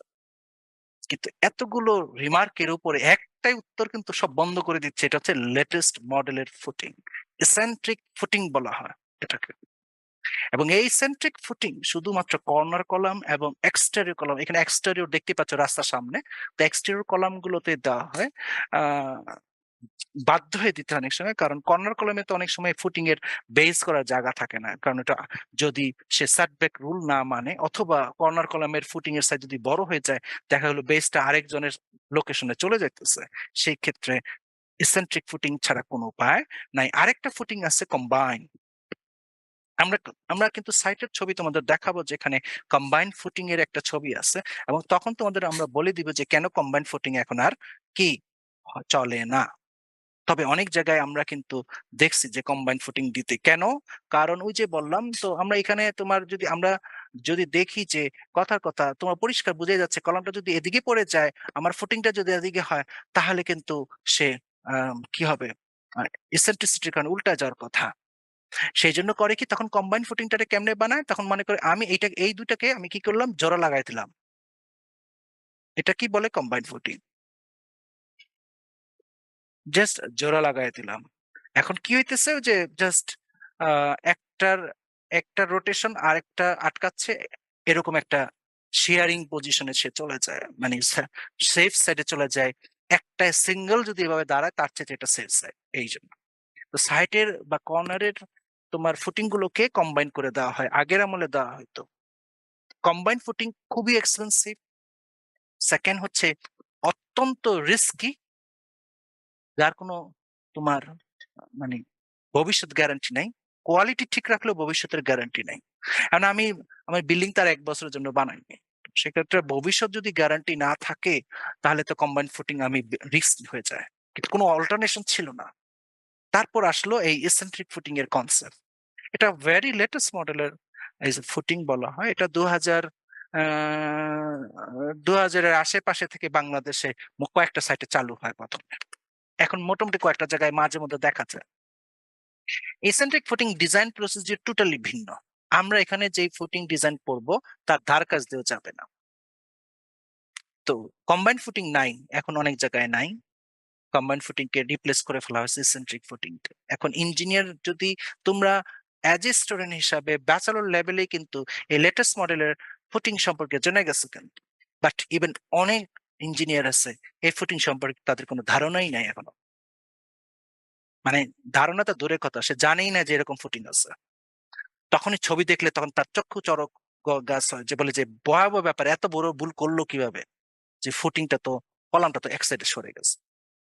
যেখানে কলাম আমরা তোমরা পাইলিং এর ক্ষেত্রে দেখছো যে আমরা বলেছিলাম যে পাইল তার সেন্টার থেকে এদিক সেদিক সরে যেতে পারে 2-3 ইঞ্চি, এটা একটা সমস্যা সাইটে। এবং পাইল ক্যাপের উপরে যে কলাম সেটাও সরে যেতে পারে, সমস্যা। সেন্টারিং একটা বিরাট চ্যালেঞ্জ সাইটে। সেই ক্ষেত্রে এটা তো সরা তো দূরের কথা, সেন্টার তো দূরের কথা, স- একেবারে সাইডে বসছে, তো স্বাভাবিকভাবে তো এটা চক্ষু চড়ক গাছ হবে। তো যাই হোক, এটা একটা ইসেন্ট্রিক ফুটিং এবং এটা ডিজাইন অন্যরকম। এবং আমি এখানে বাংলাদেশে যেই সাইটেই হোক, যে ইঞ্জিনিয়ার করছে, আমি বুঝছি এখানে অনেক ভুল ভ্রান্তি আছে, যে এই সমস্ত ভুল, বাট যে ইঞ্জিনিয়ার এটাকে করেছে সেই ইঞ্জিনিয়ার কিন্তু আমি মনে করব যে মানে আমি বলবো যে তাকে ধন্যবাদ দেওয়া উচিত। মানে এত লেটেস্ট একটা কনসেপ্ট তার মাথায় আছে, এটা চারটিখানি কথা না কিন্তু। এবং এই ডিজাইন প্রসিডিউর কিন্তু নর্মাল ফুটিং এর ডিজাইনের সাথে কাজ দেওয়া যায় না। তা সে যদি রিয়েলি সেই ডিজাইন জানে এবং সেই অনুযায়ী যদি তার এখানে ফুটিংটা দেখায়, তাহলে আমি বলবো অবশ্যই তাকে ধন্যবাদ দেওয়া উচিত। এবং আমরা এটা এটা কিন্তু ঢাকার কোনো সাইট না, বাংলাদেশের এমন এক সাইট থেকে আসছে যেটা মানে অত উন্নত জেলাও না। তো এখন এখানে এটা বলার অর্থ কি, এটা বলার অর্থ যে নলেজের জন্য তোমার কিন্তু গ্রামগঞ্জ শহর, ঢাকা শহর বা আউট অফ ঢাকা সিটি বা বুয়েট, ডুয়েট, কুয়েট, চুয়েট, রুয়েট বা প্রাইভেট পাবলিক, এগুলো কোনো ফ্যাক্টর না, তার নমুনা কিন্তু এখানে সামনে। এবং ও কিন্তু ঢাকায় যে গ্রাজুয়েট ইঞ্জিনিয়ার এটা করছে, পরে আমরা শুনেছি সে কিন্তু জীবনও ঢাকায় আসে নাই। বুঝছো তো, সে একজন গ্রাজুয়েট সিভিল ইঞ্জিনিয়ার, এটা ভেরি নতুন সিভিল ইঞ্জিনিয়ার, সে বেশি দিন পাস হয়নি, তার তার থেকে করা এটা। যাই হোক, এই জন্য আমরা বলি এনিবডি ক্যান ডু এনিথিং যদি তার নলেজ ঠিক থাকে। এটা আমরা দেখালাম, তোমরা আজকে থেকে ডেফিনেটলি জানলা। ভবিষ্যতে এরকম ছবি দেখলে 8-10 জনের মতন কোনো রিমার্কে জড়ায় যেও না। আমরা আগে বলেছি আজকে আমাদের ক্লাসের মেজর পার্টই কিন্তু তোমার সাইটের ছবি, যে কি ঘটতেছে সাইট গুলোতে। তো তো এখানে আমরা এখন সাইটের কিছু ছবিতে ঢুকতেছে। ফুটিং করার আগে ডেফিনেটলি শ্রমিকদের বাসায় গর্ত, এবং আমরা এটাকে ট্রান্স বলি, তোমরা এখানে একটা ট্রান্স দেখতে পাইতেছো। এবং এই ট্রান্সের মধ্যে স্বাভাবিকভাবে ঢাকার অনেক জায়গায় বা বাংলাদেশের অনেক জায়গায় পানি উঠে আসে। এটা অল্প গর্ত করতেই পানি উঠে আসছে। এরকম যদি পানি উঠে আসে স্বাভাবিক, ফুটিং ট্রান্সের যে কোনো একটা জায়গায় একটু গর্ত করতে হবে। বেশি পানি আসলে তোমার কয়েকটা গর্ত করতে হবে। তাই এবং ওই পানি কি করতে হবে, পাম্প দিয়ে অথবা ম্যানুয়ালি উঠায় ফেলতে হবে। এটা অবশ্যই করতে হবে, পানির ভিতরে কিচ্ছু করা যাবে না। এবং তোমরা অলরেডি আমাদের ক্লাসগুলোতে জেনে গেছো যে মাটির পানি, যদিও সেটা পানি, কিন্তু এটা ভয়াবহ পানি। নদীর পানি চাইতে ওটা ভয়ঙ্কর, সমুদ্রের পানি চাইতে ওটা ভয়ঙ্কর। কিন্তু আমরা এটাকে ভেরি সিম্পল পানি হিসেবে ট্রিট করে ফেলি। কারণ কি, মাটিতে যদি সালফেট লবণ বা নাইট্রেট লবণ, এবং ড্যাম শিওর থাকবেই, কারণ সার ইউজ করা হয়, অনেক সার ইউজ করা হয়, বর্জ্য পদার্থ, ফ্যাক্টরির বর্জ্য পদার্থ গুলো পিউরিফাই না করে ডিরেক্টলি নদীতে ছেড়ে দিতেছে, পানি তোমার কি খালে বিলে ছেড়ে দিতেছে, ওগুলো মাটিতে মিশতেছে। এবং ওই ওই যে নাইট্রেট, ফসফেট অথবা সালফেট, এগুলো মাটির সাথে মিশে যাচ্ছে, বাট এরা কোনোদিনই কিন্তু নষ্ট হয় না। এরা জৈব যৌগ, সুতরাং এরা জীবনও নষ্ট হবে না, মাটির সাথে মিশে থাকে। যখনই তারা পানির সংস্পর্শ পায়, তখন তারা সালফিউরিক অ্যাসিড, নাইট্রিক অ্যাসিড বা ফসফরিক অ্যাসিড তৈরি করে, এবং এটা কংক্রিটের জন্য অত্যন্ত ভয়াবহ। সেই জন্য, এবং এটা আমরা বলেছি যে ডেফিনেটলি তোমার সাইট গুলোতে ফুটিং এর জায়গায়, যখন ফুটিং এর গর্তে সে লেবার বা ইঞ্জিনিয়ার যেই নামুক, অবশ্যই তাকে সেফটি বুট পরতে হবে। তাকে কি পরতে হবে, সেফটি বুট। এটা এটা অত্যন্ত ইম্পর্টেন্ট একটা জিনিস। এবং এবং শুধু নট অনলি দ্যাট, তাকে অবশ্যই সেফটি গ্লাভস পরতে হবে। কারণ কি, মনে করো কথার কথা, এই যারা কনস্ট্রাকশন সাইট গুলোতে কাজ করে তাদের পায়ে হাতে কোনো না কোনো তোমার ক্ষত হয়। সেটা ওয়ারিং থেকে হতে পারে, যে কোনো জায়গা থেকে, বা একটু টিনে ঘষা খাইলে ওখানে একটা ক্ষত হয়ে গেল, পায়ের আঙ্গুলে, পায়ের গোড়ালিতে, পায়ের পাতায়, হাতের পাতায় হইতে পারে।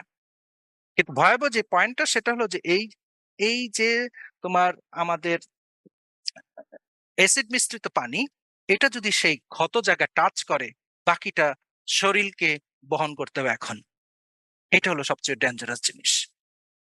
সেজন্য যে সমস্ত শরীরে কোথাও যদি কাঁচা ক্ষত হয়ে থাকে, কাঁচা মানে রিসেন্টলি কোনো জায়গায় ঘা হয়েছে, কোনো এই ঘা নিয়ে কখনোই রিক্সে যাবা না সিমেন্টের কাছে। সিমেন্ট নিজে একটা অ্যাসিডিক, সে তো সিমেন্টে হাত দিয়ে সিমেন্টে বহুক্ষণ কাজ করলে অনেককে বলতে শুনবা যে সে হাতগুলো কেমন ফুলে ফুলে গেছে, কেমন জানি ঠোসা ঠোসা হয়ে গেছে অনেকক্ষণ কাজ করছিল দেখে, অথবা পিচ্ছিল হয়েছে, যেটা সাবান দিয়ে যতই ঘষতেছে তারপর হাতের পিচ্ছিলতা বা পায়ের পিচ্ছিলতা যাচ্ছে না। এটা nothing but effect of acid. অত্যন্ত ভয়াবহ এগুলো। বাট আমাদের দেশে সেফটি সিকিউরিটি সাইটের, যে কনস্ট্রাকশন সাইটের, এগুলো সম্পর্কে কোনো রকম কোনো কোর্সে ব্যাচেলরের কোনো কোর্সে কিন্তু সাইটের কনস্ট্রাকশনের যে সেফটি গুলো আছে কোনো টিচার বলেও না, কোর্সে সেটা নাই।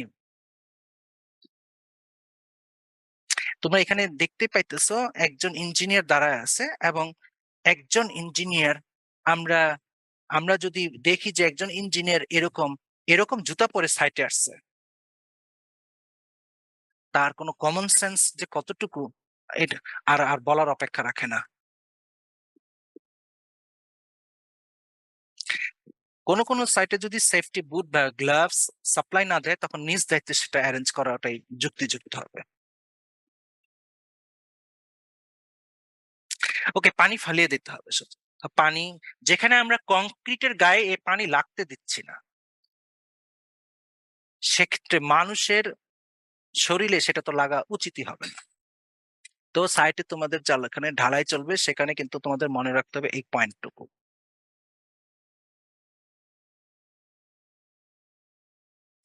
এগুলো পাইলিং এর সময় আমরা আলাপ করে ফেলছি, সুতরাং এগুলো আর না দেখলেও চলবে। এই যে পানি টানির ব্যাপার স্যাপার গুলো, পানি দাঁড়িয়ে আছে, এনে কিছু ছবি পাইল থেকেও নেওয়া আছে, কারণ ফুটিং তো তো একই রকম প্রায়। তো এই পানি দাঁড়াইতে পারবে না, এই যেখানে পানি দাঁড়ানো আছে, মানে 1 মিনিটও পানি দাঁড়াইতে পারবে না।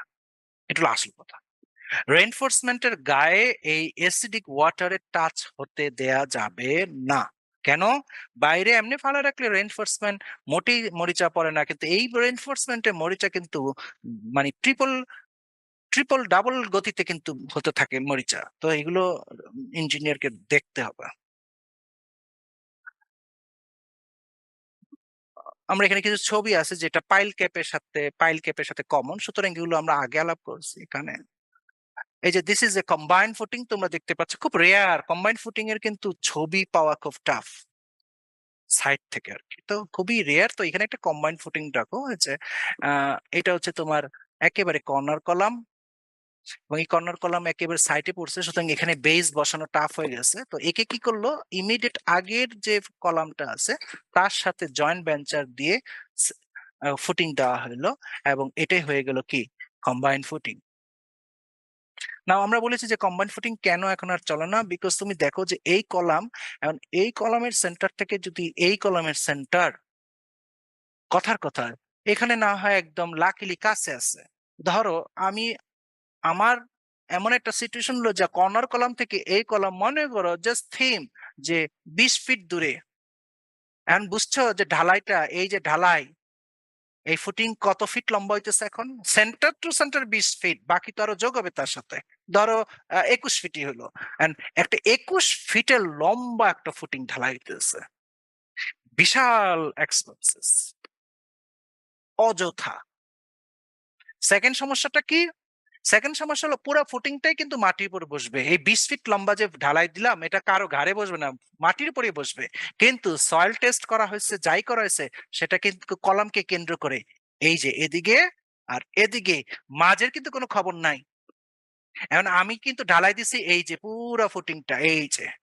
তাহলে এখানে না হয় সয়েল ভালো ছিল, কিন্তু ফুটিংটা যে এদিকে মাটিতে বসছে, এই মাটি যদি লুজ থাকে তাহলে ফুটিংটা এখানে জাস্ট 2টা টুকরো হয়ে যাবে। এই যে এই অংশ এদিকে যাবে আর ওই অংশ দিকে চলে যাবে, কারণ মাঝের মাটির কোয়ালিটি তো আমি যাচাই করি নাই। ঢালাইয়ের সময় তো একেবারে আরামে ঢালাই করে বসে রয়েছে। তো কম্বাইন্ড ফুটিং যেখানে আছে সেখানে কিন্তু সয়েল টেস্টের ম্যাটার্সটা অন্যরকম।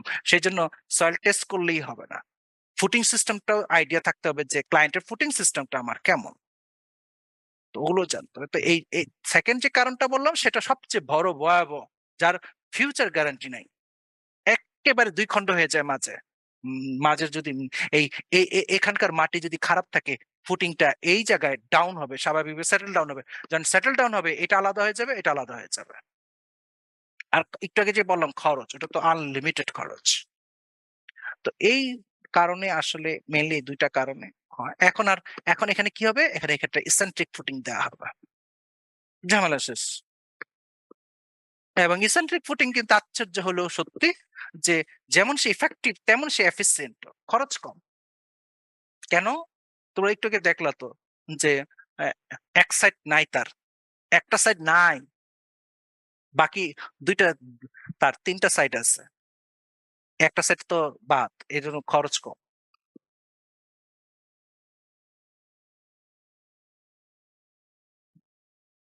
এটা আমরা আলাপ করেছিলাম এখানে বেসমেন্ট এবং পাইল ক্যাপ এর একসাথে, একই ছবি এখানেও তাই। এখানে আর ডিটেলস ফুটিং, মানে ফুটিং এর স্পেশাল কোনো আলাপ করার কোনো নাই, কারণ সবকিছুই কিন্তু পাইল ক্যাপের সাথে মিলে যায়। তাই আমরা এগুলি দেখাইছি আগে।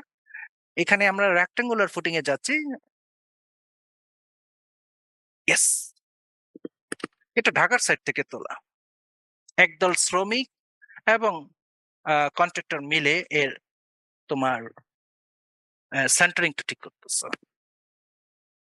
না, সেন্টারিং ঠিক করার সময় আমরা আগে আরেকটা রিপিট করতেছি, এটা কিন্তু ঢাকার এবং নামকরা সাইট থেকে তোলা, নামকরা লোকেশন, নামকরা কোম্পানি। এই জন্য এটা ইম্পর্টেন্ট এত আমাদের কাছে।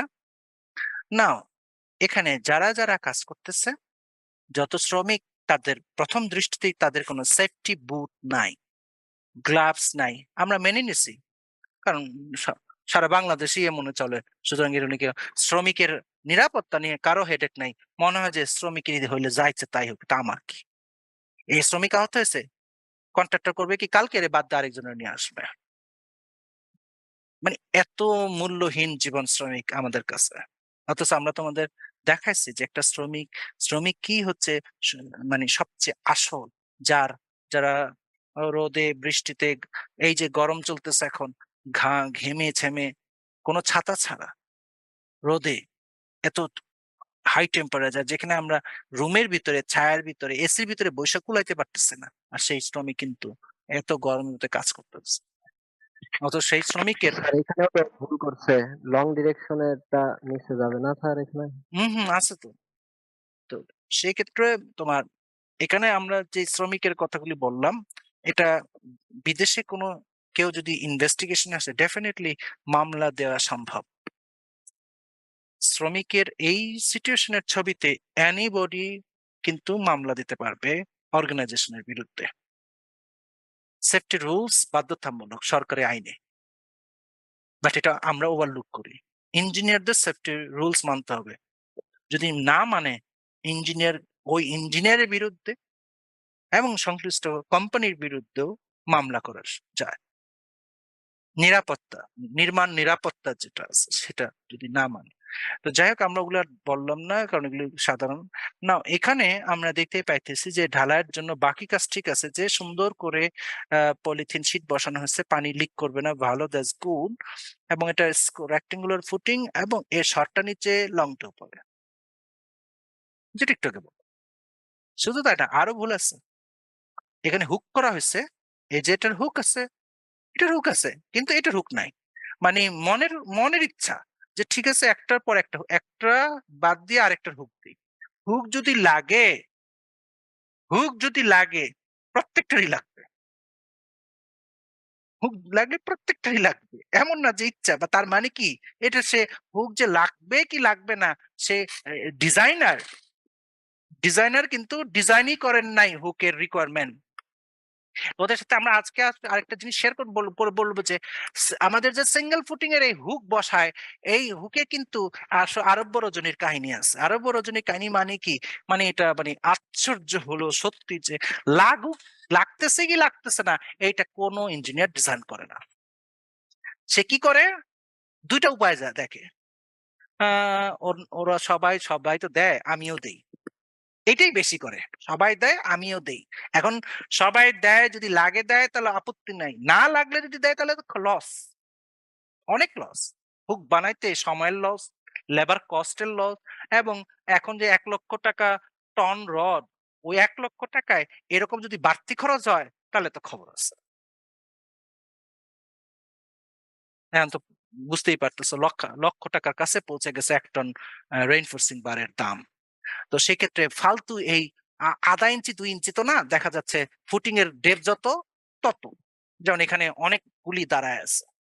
এবং এখানে কি করছে ইঞ্জিনিয়ার, তার মনের ইচ্ছা যে ঠিক আছে সবাই দেয় আমি একটু দেই, হঠাৎ আবার তার দয়া মায়া ঘটলো যে সে- সবাই দেয় আমিও দেই, এত বড় একটা ফুটিং এতগুলি হুক দিলে খরচও লাগে। এখন সেই খরচটা কেন কমাইছে, সে কি ক্লায়েন্টের দিকে দয়া করে কমাইছে, না নিজে এখান থেকে খরচ মারার কারণে কমাইছে, সেটা হইতে পারে।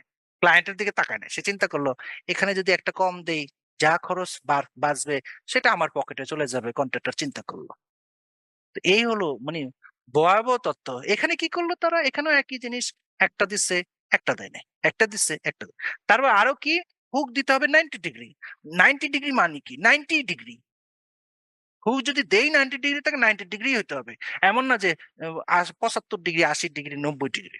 তা বাট এখানে তোমরা দেখো হাজারো ডিগ্রি বসে আছে। এখন তোমরা তো বলবো স্যার এটা তো এত বার এত ডিগ্রি মেনটেন, তো কই ঢাকার তো অনেক সাইডে মেনটেন হইতেছে। আর তো সেন্টারিং নিয়ে আর আলাপ করার কোনো দরকার নাই, কারণ আমরা বলেছি যে centering vertical and horizontal centering করে, এবং সেই সেন্টারিংটা তো তোমরা এখানে দেখতেই পাইতেছো, তারা মেনটেন করতেছে। কোনো কারণে সরে গেলেও যদি হালকাও সরে যায় সেটা আহ 3 ইঞ্চি বা 4 ইঞ্চি পর্যন্ত অ্যালাউয়েবল। এবং কলাম কিন্তু সরে দুই ভাবে, এক তার লোকেশন থেকে একেবারে সেন্টার থেকে হয়তো এদিকে চলে আসলো, এখানে হওয়ার কথা ছিল সেন্টার, হয়ে গেল এদিকে, এটা টোটালি ডিসপ্লেস হয়েছে আসলে, এটা 4 ইঞ্চি পর্যন্ত অ্যাকসেপ্টেবল। আর আরেকটা যেটা সরে সেটা তো জায়গা ঠিক আছে, কিন্তু কলামের লোকেশন ঠিক আছে, কিন্তু কলাম কিন্তু নিজের অজান্তে একটু বাঁকা হয়ে গেছে। এটা কিন্তু সহজে চোখে পড়ে না, মাইনর মাইনর 1 ইঞ্চি আধা ইঞ্চি চোখে পড়ে না, কারণ চোখে পড়ার কথাও না, বাট এগুলি আস্তে আস্তে হাইট যত বাড়তে থাকে তত এটা চোখে পড়তে থাকে। তো এটা যখন সেন্টারিং চলবে, এরকম সেন্টারিং, তো ইঞ্জিনিয়ারকে কিন্তু সাইটে থাকতে হবে, অবশ্যই থাকতে হবে। এবং সিঙ্গেল ফুটিং কাস্টিং এর মেজর যে ইস্যু সেটা হলো যে কলাম সরে গেছে, কলাম বেঁকে গেছে। এটা কিন্তু তোমরা দেখবে যে অজস্র অভিযোগের মধ্যে এই অভিযোগটা প্রায় তোমরা শুনতে পাবা।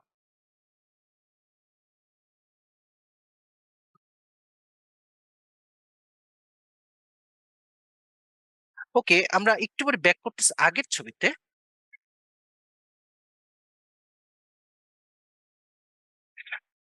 তোমরা এখানে দেখতেছো যে তোমার কম্বাইন্ড ফুটিং, বিশাল কম্বাইন্ড ফুটিং ঢালাই হইতেছে, বিশাল কম্বাইন, এই যে দুইটা কলামকে কেন্দ্র করে। কার্যত এই ছবিতে তোমরা কি দেখতেছো, কার্যত ছবিতে দেখতেছো সবাই সাধারণ খালি চোখে 8-10 জন মানুষ যা দেখতেছে সেটা হলো যে এখানে ঢালাই চলতেছে, জেনারেল ঢালাই। কিন্তু একজন সিভিল ইঞ্জিনিয়ারের দৃষ্টিকোণ থেকে এখানে তোমরা যদি দেখো তাহলে কিন্তু অনেক কিছু লুকায় আছে। ফার্স্ট ফার্স্ট আমরা এর দিকে তাকাবো। খেয়াল করে দেখছো যে ফুটিং এর ডেপথ, এটা কিন্তু তোমার এই যে ফুটিং এর ডেপথ আমি যে আঁকতেছি, তোমার এটা কিন্তু 28 ইঞ্চি ডেপথ। ছবিতে এটা অতটা বোঝা না গেল, বাস্তবে এটা কিন্তু 28 ইঞ্চি। ওকে, 28 ইঞ্চি কিন্তু 2 ফিট মুখের কথা না। নাও এই শ্রমিককে তাকাও, এই শ্রমিকের পায়ের দিকে যদি দেখো, এ কোনো রকম সেফটি বুট পরে নাই, ডিরেক্টলি সে কংক্রিটের মধ্যে পা ঢুকায় বসে আছে।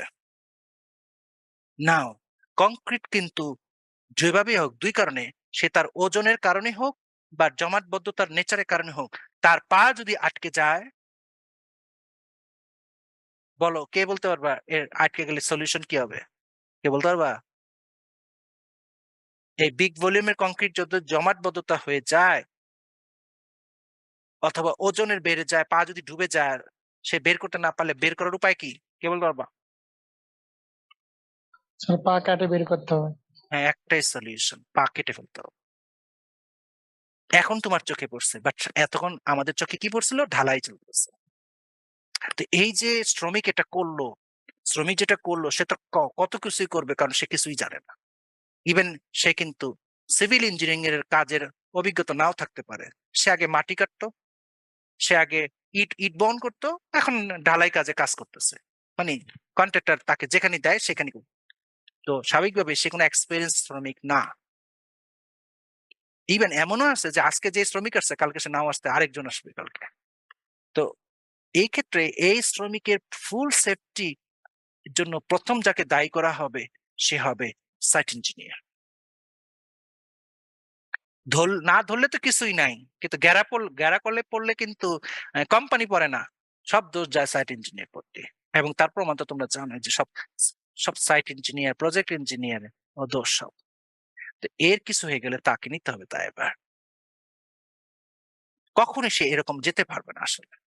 এ তো যাবেই, এ তো যাবে, কেন যাবে? কাজ করতেছে, সে ভাবলো যে আমি ভিতরে নেমেই করি, বাইরে থেকে করতে পারতেছে না, কারণ তো আমি দেখতেই পাইতেছ, কন্ট্রাক্টরকে দেখতে পাইতেছে, ভাইব্রেটরের যিনি কন্ট্রাক্টর তার তার তার মানে তুমি যদি ভালো করে তাকাও, তার দুই হাত কোন দিকে আর দুই পা কোন দিকে, মানে মানে বিশাল ব্যাপার। সে তার যে পজিশনিং এর দিকে তাকায় থাকো, কোন যে ভাইব্রেটর যে আনছে তার তার সেটা।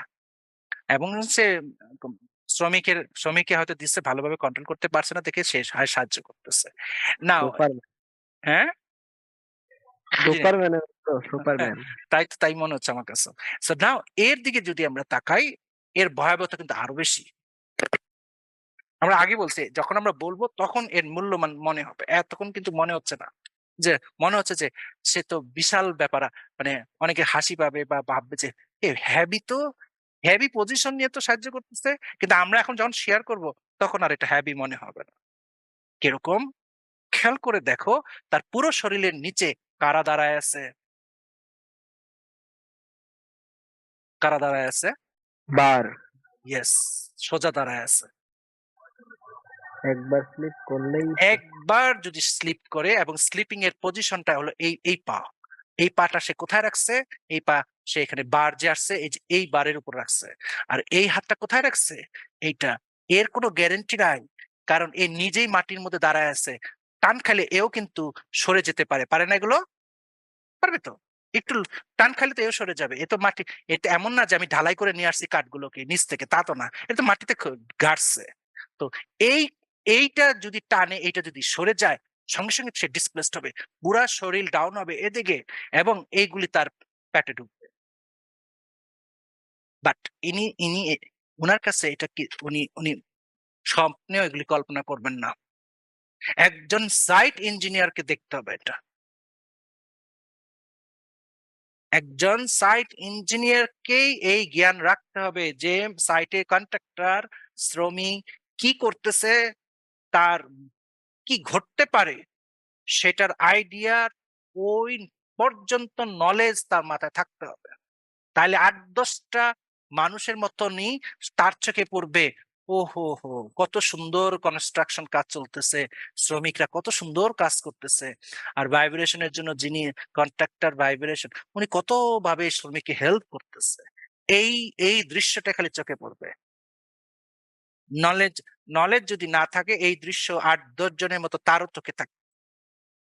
এগুলি খেয়াল রাখতে হবে। এই জন্য এই ছবিটা খুবই ইম্পর্টেন্ট আমাদের হাতে, যে যেই ঘটুক তাকে মানে গাইড দিতে হবে।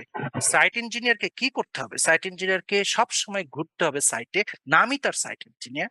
সে ঘুরে ঘুরে বিভিন্ন জায়গায় বিভিন্ন অ্যাঙ্গেল থেকে সমস্যাগুলোর, নট ঘটে যাওয়া সমস্যা, আপকামিং সমস্যাকে ফেস করতে হবে। ঘটে যাওয়ার সমস্যা ফেস করার কোনো সুযোগ নাই। পা কেটে ফেলে তো লাভ নাই। পা যাতে না কাটতে হয়, মৃত্যু যাতে না হয়, আহত যাতে না হয়, হয়ে গেলাম তারপর হাসপাতালে নিয়ে গেলাম, তা তো লাভ নাই।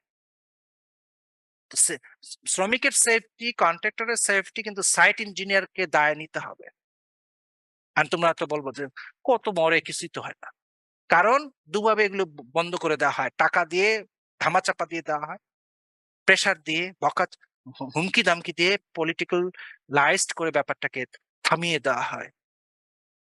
সুতরাং অনেক মৃত্যু, অনেক আহতের ঘটনা শ্রমিকদের আমরা কখনোই শুনতে পাই না। তো এখানেও তাই। কিন্তু কেন আমাদের শুনতে হবে? আমাদের তো দরকারই নেই শোনা। আমরা সাইট ইঞ্জিনিয়ারকে ওই লেভেলের নলেজ রাখতে হবে। নাই দেখে এখন করাটা কিছু নেই। 70-80 ভাগ ইঞ্জিনিয়ার তো নর্মাল টাইপের ইঞ্জিনিয়ার, যা স্যার সে জানে। যে এমন একটু আগে যে ঘটনা বললাম, এই ছবিতে দেখলে সবাই এতক্ষণ তাই ভাবছিল।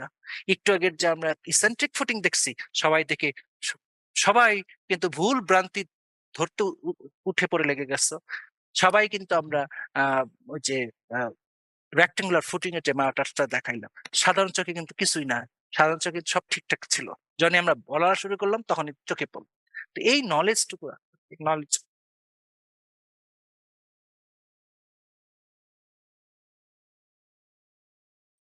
এখনো সেই একই পজিশনে দাঁড়াইছে। এটা তো আরো স্যার কলামের, স্যার আগের পিকচারটায় যে কলামের যে মাথামটা দেওয়া হয়েছে স্যার, কলামের যে নিচে যে এটা কি স্যার স্পেসিফিক, এটা কি মানে মাটাম বলে নাকি লেগ কলামের ওই রডটাকে মূলত কি দ্বারা প্রবেশ করে স্যার? এই যে এটা এটা এটার কথা বলতেছো না? কলামের, জি জি জি স্যার, ওই যে রড গুলো যে, এই যে 90 ডিগ্রি এসে বেঁকে আছে, হ্যাঁ হ্যাঁ হ্যাঁ জি স্যার। এটা এটা সিভিল ইঞ্জিনিয়ারিং এর ভাষায় এটাকে ডাওয়েল বার, DOWEL, ডাওয়েল বার। ডাওয়েল বার। হ্যাঁ, ডাওয়েল বার আসলে এটা আলাদা। যেমন হুক বার, হুক হুক কিন্তু আলাদা কিছুই না। বারের শেষে যে আমরা বাঁকায় দিই ওই অংশটুকু হুক বলা হয়। যেমন এখানে 90 ডিগ্রির অংশটুকু ততটাই, সেটাই হচ্ছে হুক। যে আর এটা হচ্ছে ডাওয়েল বার। ডাওয়েল বার এটাও কিন্তু হুক করাই, হুক সিস্টেমে 90 ডিগ্রিতে দেখতে পাচ্ছে হুক, কিন্তু এটার নাম তাহলে ডাওয়েল হলো কেন?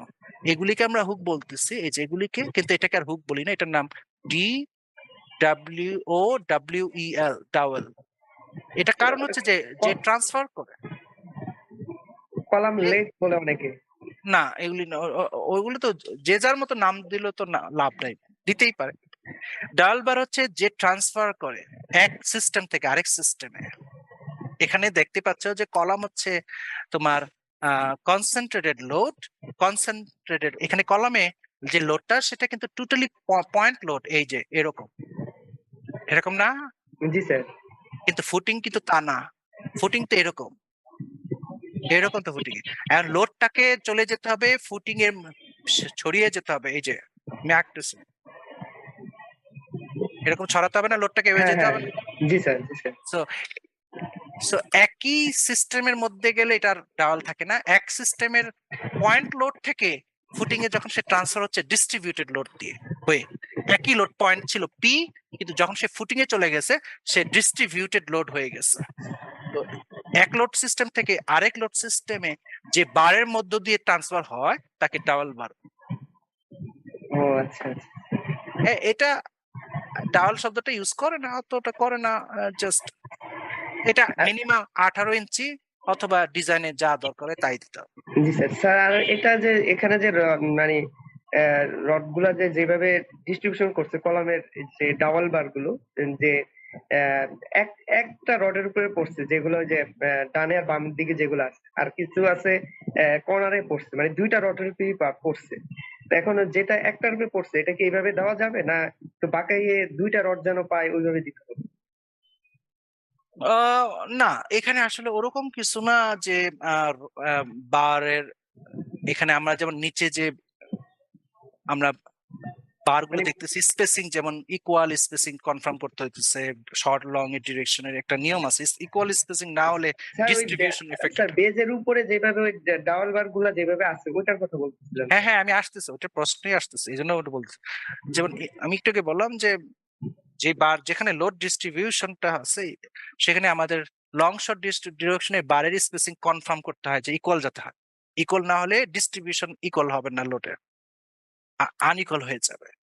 কিন্তু এই জায়গায় যেটা আসছে এটা শুধু লোডটাকে ট্রান্সফার করতেছে। এখন ট্রান্সফার করতে গেলে সে তোমার ওই যে 2টা বারের উপরে বসলো না 3টা বারের উপরে বসলো না একই বারের উপর অনেকগুলো চলে আসলো, এটা কোনো ফ্যাক্টর না কিন্তু আসলে খুব একটা, এটা কোনো ফ্যাক্টর না। তবে তবে এখানে একটু একটু শ্রমিকের ব্যয়, একটু সময় ব্যয় হবে যদি এরকম ফুলের মতন ছড়ায় দেয়। বারটাকে একটু ঘোরালে যদি মনে করো জি যে স্যার। আমরা ধরো এই যে এই বারগুলো সব সোজা হয়ে আছে, হ্যাঁ হ্যাঁ। এখানে আমি এই বারটাকে যদি একটু ঘুরানি দেই এটা সোজা না হয় এভাবে চলে যাবে। জি স্যার, জি স্যার। হ্যাঁ, এটা করতে পারে, এটা করলে একটু জাস্ট লস হবে টাইমের, বাট মানে এমন কোনো কিছু হবে না যে আমার বিশাল একটা রেজাল্ট চেঞ্জ হচ্ছে, তা না। এই জন্য এটা করলেও যা, না করলেও তা, করলে ভালো এর। ও আচ্ছা, ওকে। ওকে, আমরা যেটা দেখাইলাম একই জিনিস এখানে, বাকি সব সিস্টেমের কোনো সমস্যা নাই, কারণ এটা নাম করা সাইট আগেই তোমাদের সাথে শেয়ার করছি যে এটা নাম করা সাইট থেকে, এবং তোমরা পরিষ্কার দেখতে পাচ্ছ এই শাটারিং গুলো এদের নিজস্ব বানানো কেনা। এর অর্থ খুবই টাকা পয়সা খরচ করা হয়েছে শাটারিং ভাড়া করে আনায় খরচ কমানোর জন্য, কিন্তু এদের কিন্তু নিজে এগুলো এগুলো কেনা। এই তক্তা ফক্তা সব কিনে আনছে, কেটে কুটে নিজেরাই বানাইছে, দেখতেই পাইতেছে সবই নতুন একদম ঝকঝক, এবং সব বার এখানে যত বার আছে একদম হাই কোয়ালিটি, এখানে কোনো জংকার মঙ্কার খুব একটা নাই, সবই সুন্দর, সব ঠিকঠাক আছে। সমস্যা হলো যে বাকি অংশটুকু যেটা তোমাদের সাথে আমরা শেয়ার করলাম যে সেফটি ইস্যুটা এখানে ওরকম ভাবে নেওয়া হয় নাই। এটা ভাইব্রেশন করতেছে সে, এবং ভাইব্রেশন করার সময় তোমরা যদি ভালো করে দেখো এখানে একটা ভুল আছে, সেই ভাইব্রেশনের যে যে সিস্টেমটা এখানে কিন্তু ঠিক নেই। তোমার বিমে বিমে কলামে এবং এই যে ফুটিং এ ভাইব্রেশনের যে দণ্ডটা এটা সোজা থাকতে হবে, স্ল্যাবে এটাকে বাঁকাইতে হয় 45 ডিগ্রিতে, বাট বিমে এটাকে সোজা রাখতে হবে 90 ডিগ্রিতে। বাট এখানে ওটা মেনটেন হয় না, তোমরা নিচের দিকে দেখো এটা জাস্ট বাঁকায় ঢুকাই দিস, এটাই হলো তাদের কাজ। একই, আর এখানে আর আমরা জেলাম না, এগুলো একই জিনিস। ওকে ওকে, এই আর বাকি আর না দেখলেও স্যার চলবে। হ্যাঁ, স্যার এই ভাইব্রেশনটা স্যার 90 ডিগ্রি কেন স্যার? এটার উপকারিতা কি স্যার? আমাদের তো দরকার ভাইব্রেশন করা যা top layer to bottom layer, কংক্রিটের যে thickness top layer to bottom layer. এখন মনে করো একটা 20 ইঞ্চি ডেপথের বিম বা 20 ইঞ্চি, যেটা এখানে 28 ইঞ্চি তোমার ডেপথের যে ঢালাই হলো একটু আগে দেখলি, ওখানে আমার ভাইব্রেটর দণ্ডটা আমি ঢোকা থেকে যদি বাঁকায় ফেলাই তাহলে তো পুরো লেভেল নিচে যায় নাই তো সে। আমার কথা বুঝতে পারতেছো কিনা? আমার জি স্যার। দণ্ডটা যদি বেঁকে চলে যায় তাহলে উপরের অংশে ভাইব্রেশনটা ট্রান্সফার হতে থাকবে উপরের অংশটুকুতে। এখন একটা জিনিস তুমি মনে করো সামথিং লাইক এক গ্লাস পানি, গ্লাসটা অনেক লম্বা, তোমার চামচটা ছোট, এখন তুমি চিনি গুলাইতে গেলে কি উপরে নাড়াইলে হবে? হবে? জি না স্যার। চামচটাকে একেবারে তলা পর্যন্ত যেতে হবে না? যদি তলা পর্যন্ত চামচটাকে নিতে পারো তাহলে তুমি যেই যেই গতিতে উপরে ঘুরাইতেছিলে একই গতিতে নিচেই ঘুরাবা, কিন্তু তখন মিশ্রণটা ভালো হবে। তো এখানেও তাই, ভাইব্রেশন যেহেতু থিকনেসটা ইম্পর্টেন্ট, স্ল্যাবের থিকনেসটা নাই, ওইখানে তার লম্বা করে দেওয়া দরকার নেই। এবং ওখানেও খুব কন্ট্রোল উপায় 1 মিনিট 1.5 মিনিট করে করে এক এক জায়গায়, কিন্তু আমাদের বিভিন্ন জায়গায় তুমি দেখবে ফালায় গল্প করতেছে, খবরও নাই, 3 মিনিট 4 মিনিট। অনেকে ভাবে যে বেশিক্ষণ আমি যদি ভাইব্রেশন করি তাহলে হয়তো লাভ, অথবা উল্টো অনেকে আরেকটাও ভাবে যে এক জায়গায় অনেকক্ষণ করলাম আর অনেক দূরে আরেক জায়গায় অনেকক্ষণ করলাম তাতে হয়ে গেল। ঘন ঘন জায়গায় না দিয়ে চিন্তা করলে এক জায়গায় আমি অনেকক্ষণ করলাম, আর বহু দূরে গিয়ে আরেক জায়গায় দিয়ে অনেকক্ষণ করলাম, তাতে পুরাটা কভার করে যায়।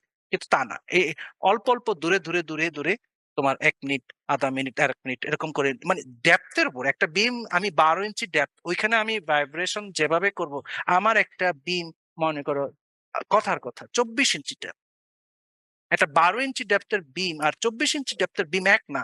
যেমন আগেই বললাম, একটা কাপে তুমি যদি চাতে যদি চিনি গুলাও, ওইখানে চামচ দিয়ে নাড়ানোর জাস্ট নিজেরাই ফিল করবে যে ওখানে যে চামচ দিয়ে চায়ের মিষ্টিটা তুমি চিনিটা মিশাইতেছো, ওই জিনিসটাই তুমি এখন গ্লাসে করো, দেখবা যে দুটা কিন্তু এক হয় নাই, কখনোই এক হবে না। তোমার এই যে ঘূর্ণনের গতি এবং ঘূর্ণনটা চেঞ্জ অফ অটোমেটিক সাইকোলজিক্যালি।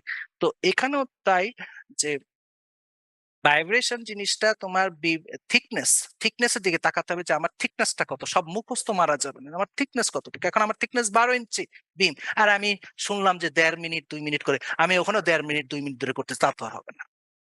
ওখানে সময় কমায় আনতে হবে এবং দেখতে হবে। এটা হলো একটা পয়েন্ট যে ডেপথ। সেকেন্ড পয়েন্ট ভাইব্রেশনের যে আমার আমার মিক্সিং কোয়ালিটিটা কেমন। দেখলাম যে একেবারে ওয়াটার সিমেন্ট রেশিও কম, হাই স্ট্রেংথের ঢালাই হচ্ছে, মানে সিমেন্টের রেশিও ওয়াটার সিমেন্ট তখন শুকনা শুকনা থাকে, তখন আমি কিভাবে ভাইব্রেশন করব। আর একেবারে পানি পানি চানি খেলাধুলা করতেছে, এত পানি আসছে, মানে ঠিক নাই কোয়ালিটি, এত পানি চানি, তখন আমি ভাইব্রেশনটা কেমনে, তখন আমাকে লিমিটেড করে নিয়ে আসতে হবে ভাইব্রেশন। কিন্তু আমি শুনছি 2 মিনিট করে করে। এখন আমি যে 2 মিনিটও যদি দেখলাম যে যেখানে এত পানি চলে আসছে, ব্লিডিং অফ কংক্রিটের হচ্ছে, সেখানে আমি যদি উল্টা ভাইব্রেশন করি 1 মিনিট 1.5 মিনিট, তখন তো পানির বন্যা বয়ে যাবে পুরা। আর ভাইব্রেশনটা আমি কখন বেশি করবো, যখন আমার ওয়াটার সিমেন্ট রেশিও কম থাকে, একেবারে শুকনো শুকনো, অথবা ডেপথ বেশি। এরকম অনেক ফ্যাক্টর আছে, এবং এই ফ্যাক্টর যে কন্ট্রাক্টর ও জানবে না, ও না জানারই কথা। এগুলি ইঞ্জিনিয়ারকে বলতে হবে যে দেখো তুমি লম্বা চামচ ইউজ করো, চামচটা বাঁকা ভাবে গ্লাসে তুমি এরকম করবে না, অথবা কাপে বাঁকা ভাবে, অনেকে কিন্তু বাঁকা ভাবে চামচটাকে বাঁকা ভাবে ঘুরায় চিনি মিশনের জন্য, এটা কিন্তু ঠিক না। অনেকে করে, দেখবা তোমরা নিজেরাও করবা। ইভেন গ্লাসেও যখন চিনি মিশাচ্ছে, সে কিন্তু চামচটা বাঁকা করে ঘুরাচ্ছে, তা না, চামচটাকে সোজা করে সেন্টারে ঘুরাইতে হবে, এত অল্প টাইমে পুরো চিনিটা তাড়াতাড়ি মিশবে। এগুলো সবই সিভিল ইঞ্জিনিয়ারিং ম্যাটার্স। এখানেও ওই জিনিস থিমই। এখন কন্ট্রাক্টর যখন ভাইব্রেটর নিয়ে আসবে, ইঞ্জিনিয়ারকে ডিরেকশন দিয়ে দিতে হবে যে দেখেন আপনি এখানে এরকম করেন, আর করেন না, আর করেন না, একটু এদিকে করেন, বাস এইভাবে আপনি বাকিগুলি করবেন, এভাবে বলে দিতে হবে। না বলে নাই, ও কন্ট্রাক্টর জানে না কিছু, আর সাইট ইঞ্জিনিয়ার তো এই ব্যাপারে কিছু মানে নিজেরও হয়তো জ্ঞান নাই বা পাত্তা দেয় না, তখন যা হবার হয়। কি ঘটে? ব্লিডিং অফ কংক্রিট ঘটে, পানি উপরে উঠে আসতেছে, পানি বেরিয়ে যাচ্ছে, বাট অনেকের দৃষ্টিতে এই পানিটা বেরিয়ে যাওয়া স্বাভাবিক, কিন্তু আমরা বলি এটা কি অস্বাভাবিক। এই পানি যদি বেরিয়ে যায়, আর কোনো উপায় নাই পানি ঢুকানোর। পানি বেরিয়ে গেল, আমরা দেখলাম যে পানি বেরিয়ে যাচ্ছে, স্পেশালি স্ল্যাব ডায়ালাইট, এটা বেশি ঘটে, পানি বেরিয়ে গেল।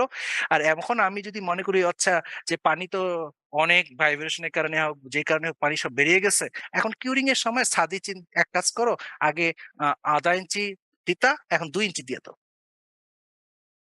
পানির ভলিউম বেশি দাঁড় করায় দাও। অনেকে এটা আমরা শুনছি যে আহ অনেক পানি নষ্ট হয়ে গেছে, অনেক পানি বেরিয়ে গেছে, একটা লস হয়ে গেল, তো পানির উচ্চতা বাড়ায় দাও। কিন্তু ছাদে আমরা তোমাদের যখন আমরা পড়াইছি স্ল্যাব, তখন আমরা কিন্তু বলছি ছাদে কিন্তু তোমার 1.5 ইঞ্চির বেশি পানি জমাইতে পারবো। 1 ইঞ্চি বলতো, কিন্তু 1.5 ইঞ্চি বলছে। এটারও কিন্তু সিভিল ইঞ্জিনিয়ারিং ব্যাখ্যা আছে যে কেন তুমি ছাদে মিনিমাম 1 থেকে 1.5 ইঞ্চির কম পানি দিতে পারবে না, কিন্তু তার কোনো খবর নাই 2 ইঞ্চি 2.5 ইঞ্চি ইচ্ছা মতন পানি জমাইতেছে। বেশি দিলে পানির কেন বেশি দিতে পারবে না? কারণ বেশি পানির ওজন আরো ভয়াবহ হবে যদি ছাদের সাইজ বড় হয়ে যায়। মনে করো সাইজটা 20 ফিট বাই 25 ফিটের একটা প্যানেল, ওইখানে যদি 1/2 ইঞ্চিও বেশি জমা, তাহলে ভলিউম অফ ওয়াটার কিন্তু অনেক বেশি। এবং পানির একটাই চরিত্র, তুমি অন্য কিছু একটা ছাদে যদি মনে করো যে একটা ছাদে তুমি আহ ভৈরা বালি রেখে দিচ্ছ, তাও ছাদ এতটা ক্ষতিগ্রস্ত হবে না যত না পানি ক্ষতিগ্রস্ত করবে। এখন বর্ষাকাল, ছাদে কিন্তু অনেক জায়গায় পানি জমে যায়। অনেকে চিন্তা করে যে কি বা পানি জমলো ছাদে, এটা কি বা ক্ষতি করতে পারে ছাত্রে, এত মোটা একটা কংক্রিটের ছাদ, আর সামনে ছাদে একটু বৃষ্টির জন্য 1/2 ইঞ্চি 1 ইঞ্চি পানি জমে রয়েছে, তো কি হয়েছে? ওই যে কি হয়েছে, এর ভয়াবহতা কিন্তু অন্যরকম। কারণ পানির চরিত্র এমন, পানির চরিত্র যেটা মিস্টেরিয়াস চরিত্র বলা হয়, যে পানির এমন শক্তি টাইটানিকের মতন জাহাজে বাসায় রাখে। এখন বুঝো ঠেলা।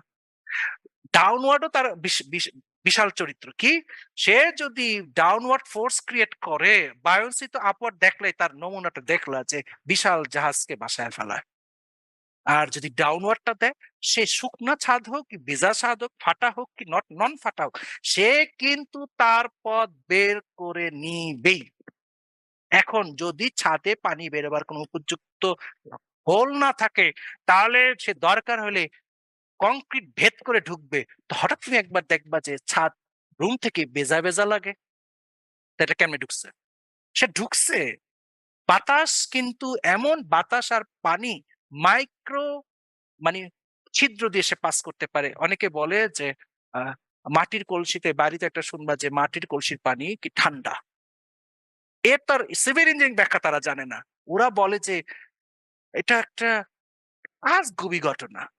বাড়িতে এখন অনেকের মাটির কলসি নাই, আগে ছিল এখন নাই, এই জন্য অনেকে জানে না। এখন সব মানে পিতলের কলসি, অ্যালুমিনিয়ামের কলসি গ্রামে গঞ্জে মাটি, কিন্তু আগে ছিল অনেকে, এখনো কোনো কোনো গ্রামে আছে। ওরা অনেকে বলে যে এটা একটা আজগুবি ঘটনা, মাটির কলসি পানি একেবারে সুন্দর ঠান্ডা, ওই পানিটা নিয়ে অ্যালুমিনিয়াম কলসি, পিতলের কলসি রাখলে আবার আবার গরম হয়ে যায়।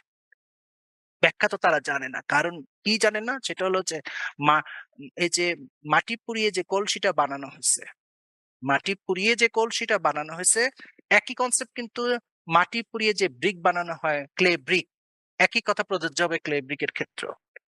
তো সেই জন্য ক্লে ব্রিক দিয়ে আমরা বলি যে ওয়াল ড্যাম্পের পিছনে ক্লে ব্রিকের একটা অবদান আছে, কারণ বাতাস পাস করতে পারে, এবং সেই বাতাস যদি তোমার আহ জলীয় বাষ্প নিয়ে পাস করে তাহলে ওয়াল ড্যাম হয়ে যায়। সবাই কিন্তু প্লাস্টার নিয়ে ব্যস্ত হয়ে পড়ে যে ওয়াল ড্যাম হয়েছে, প্লাস্টারটাকে ঠিক করো, প্লাস্টার পরে হোয়াইট সিমেন্ট মেরে দাও, প্লাস্টারটাকে চেঞ্জ করে দাও, রং করে দাও, কিন্তু ভিতরে যে আরেকটা কালপ্রিট বসে আছে ক্লে ব্রিক, সেইটার কিন্তু কোনো খবর নেই কারো। এত চেঞ্জের পরেও যখন আবার ড্যাম হয়, তখন বলে তখন আশা ছেড়ে দেয়, বলে না এটা আর কিছু করা যাবে না, শেষ, আশা বর্ষা শেষ। কিন্তু একটা বারও তার কিন্তু খেয়াল হলো না ভিতরের মেইন কালপ্রিট কিন্তু তখন ব্রিক বসে আছে, ওকে সরাইতে হবে। যাক, আমরা যেটা বলছিলাম যে এখানে মাটির কলসি দিয়ে ভিতরে বাতাস কিন্তু পাস করে, এক পাশ থেকে আরেক পাশ এফোর ওপর হয়ে বাতাস পাস করে যায়, এবং বাতাস যেখানে পাস করে সেখানে কিন্তু ঠান্ডা থাকবে।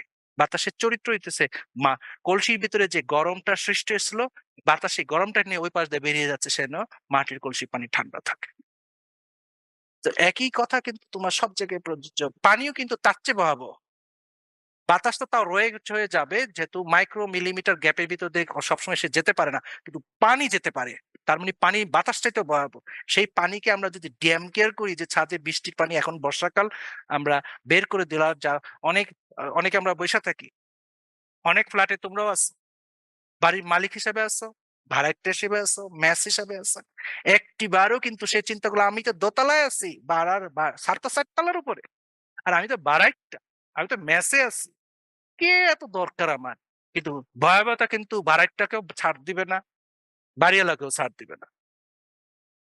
No, as a civil engineering student হিসেবে আমরা আগে বলছি, যেই বিল্ডিং এ একজন সিভিল ইঞ্জিনিয়ারিং স্টুডেন্ট থাকে, অথবা একজন সিভিল ইঞ্জিনিয়ারিং গ্রাজুয়েট থাকে, অথবা একজন সিভিল ইঞ্জিনিয়ার থাকে, সেই বিল্ডিং এর কোনো ক্ষতি হওয়ার কথা না।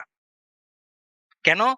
সিভিল ইঞ্জিনিয়ার মানে আমরা বারবার ক্লাসে বলি যে লাইফ এন্ড ডেথ পর্যন্ত তোমার পুরোটাই কিন্তু সিভিল ইঞ্জিনিয়ার নলেজ দিয়ে তুমি সলভ করতে পারবা, বাকি কিচ্ছু লাগে না, কিচ্ছু লাগে না কিন্তু সলভ করতে এই সিভিল ইঞ্জিনিয়ার নলেজ। তো সেখানেও তোমার যখনই তোমরা দেখতেছো এখন বৃষ্টি হচ্ছে, কতদিন আগে খুব ধুমসে বৃষ্টি হচ্ছিল, as a civil engineer student হিসেবে, নট ভাড়াটিয়া হিসাবে, নট মালিক হিসাবে, তুমি ইমিডিয়েট দেখো ছাদে যাওয়া যায় কিনা, গিয়ে দেখো ছাদের কি কন্ডিশন, দেখো যে ছাদে পানি জমছে কিনা।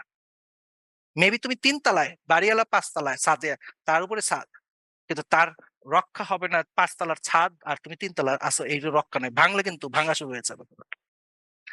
সেক্ষেত্রে দেখো যদি পানি আউটলেট না থাকে, আউটলেট যদি আটকে থাকে, ময়লা পাতা লতা পাতায় এগুলো খুলে দাও। আর যদি কোনো আউটলেটের ব্যবস্থা না থাকে, মালিককে বলো যে আপনার এখানে আউটলেট করে দেন, বাট পানি জমানো যাবে না, আধা ইঞ্চির বেশি ছাদে পানি জমানো যাবে না। কিন্তু অনেক জায়গায় আধা ইঞ্চি দূরে কথা, তার চেয়ে বেশি পানি একদিন দুদিন মানুষজন ছাদে পানি জমে, তবে পানি জমে চিন্তা করে ডেঙ্গু হবে কিনা,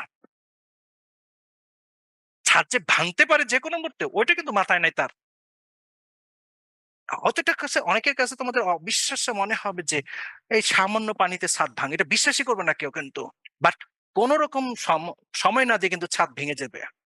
কিন্তু ছাদে পানি দাঁড় করানো কিন্তু খুবই রিস্ক, অত্যন্ত রিস্ক, এটা মাথায় ঢুকাইতে হবে সবাইকে। যখনই তুমি দেখবে যে তোমার ছাদ ভিজতেছে উপরে পানির কারণে, একটা ইন্ডিকেশন দিচ্ছে সে কিন্তু এনি টাইম ধসবে, এনি টাইম। তো তো ওগুলো খেয়াল রাখতে হবে। তো একটা সিভিল ইঞ্জিনিয়ারিং স্ট্রিমে শুধু মালিক না, যেকোনো জায়গায় যখনই তুমি দেখবে সমস্যা, সেখানেই তোমাদের সিভিল ইঞ্জিনিয়ারিং নলেজ শেয়ার করতে হবে যে এরকম। তাহলে সব সেফ সাইডে চলে যাচ্ছে। তো আমরা একটু আগে কিন্তু তোমার যে আহ, যে আমাদের যে কন্ট্রাক্টর এটা দেখাইলাম, এবং ওখানে আমরা ব্যাখ্যা করছি কেন এটা ভয়াবহ হচ্ছে। কারণ ওখানেও কিন্তু সিভিল ইঞ্জিনিয়ারিং নলেজটা ইউজ হয়েছে যে কিভাবে সে পড়ে যেতে পারে।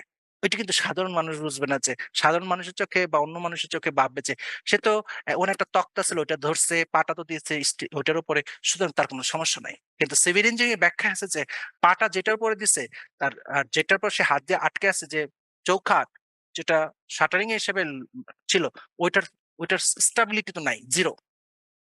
কারণ মাটির মধ্যে জাস্ট একটা গাঁথা হয়েছে। ওই স্টেবিলিটির কারণে ওই কাঠের চৌকাঠটা কি হইতে পারে, সরে যেতে পারে, সরে গেলেই সে মৃত্যু। তো যাই হোক, এগুলো এগুলো তো কনস্ট্রাকশন নলেজ আমরা আজকে দেখ, এবং এখানে সবই আমরা এগুলো আলাপ করছি, দেখাইছে। তো এই আমার মনে হয় আজকে এই পর্যন্ত আমরা এখানে থামায় দিব পুরো আমাদের সিস্টেমটাকে। তো আগামী ক্লাসে আমরা টোটালি ঢুকবো। তো তোমাদের চ্যাপ্টারটা নিয়ে আসবে, তোমাদের পুরো বই না হলেও ওই অংশটুকু ফটোকপি করে আনতে পারো আমরা। তো আর যদি কারো কিছু জিজ্ঞাসা করার থাকে তো জিজ্ঞাসা করতে পারো, আর যদি না থাকে তাহলে তো আজকে এই পর্যন্তই।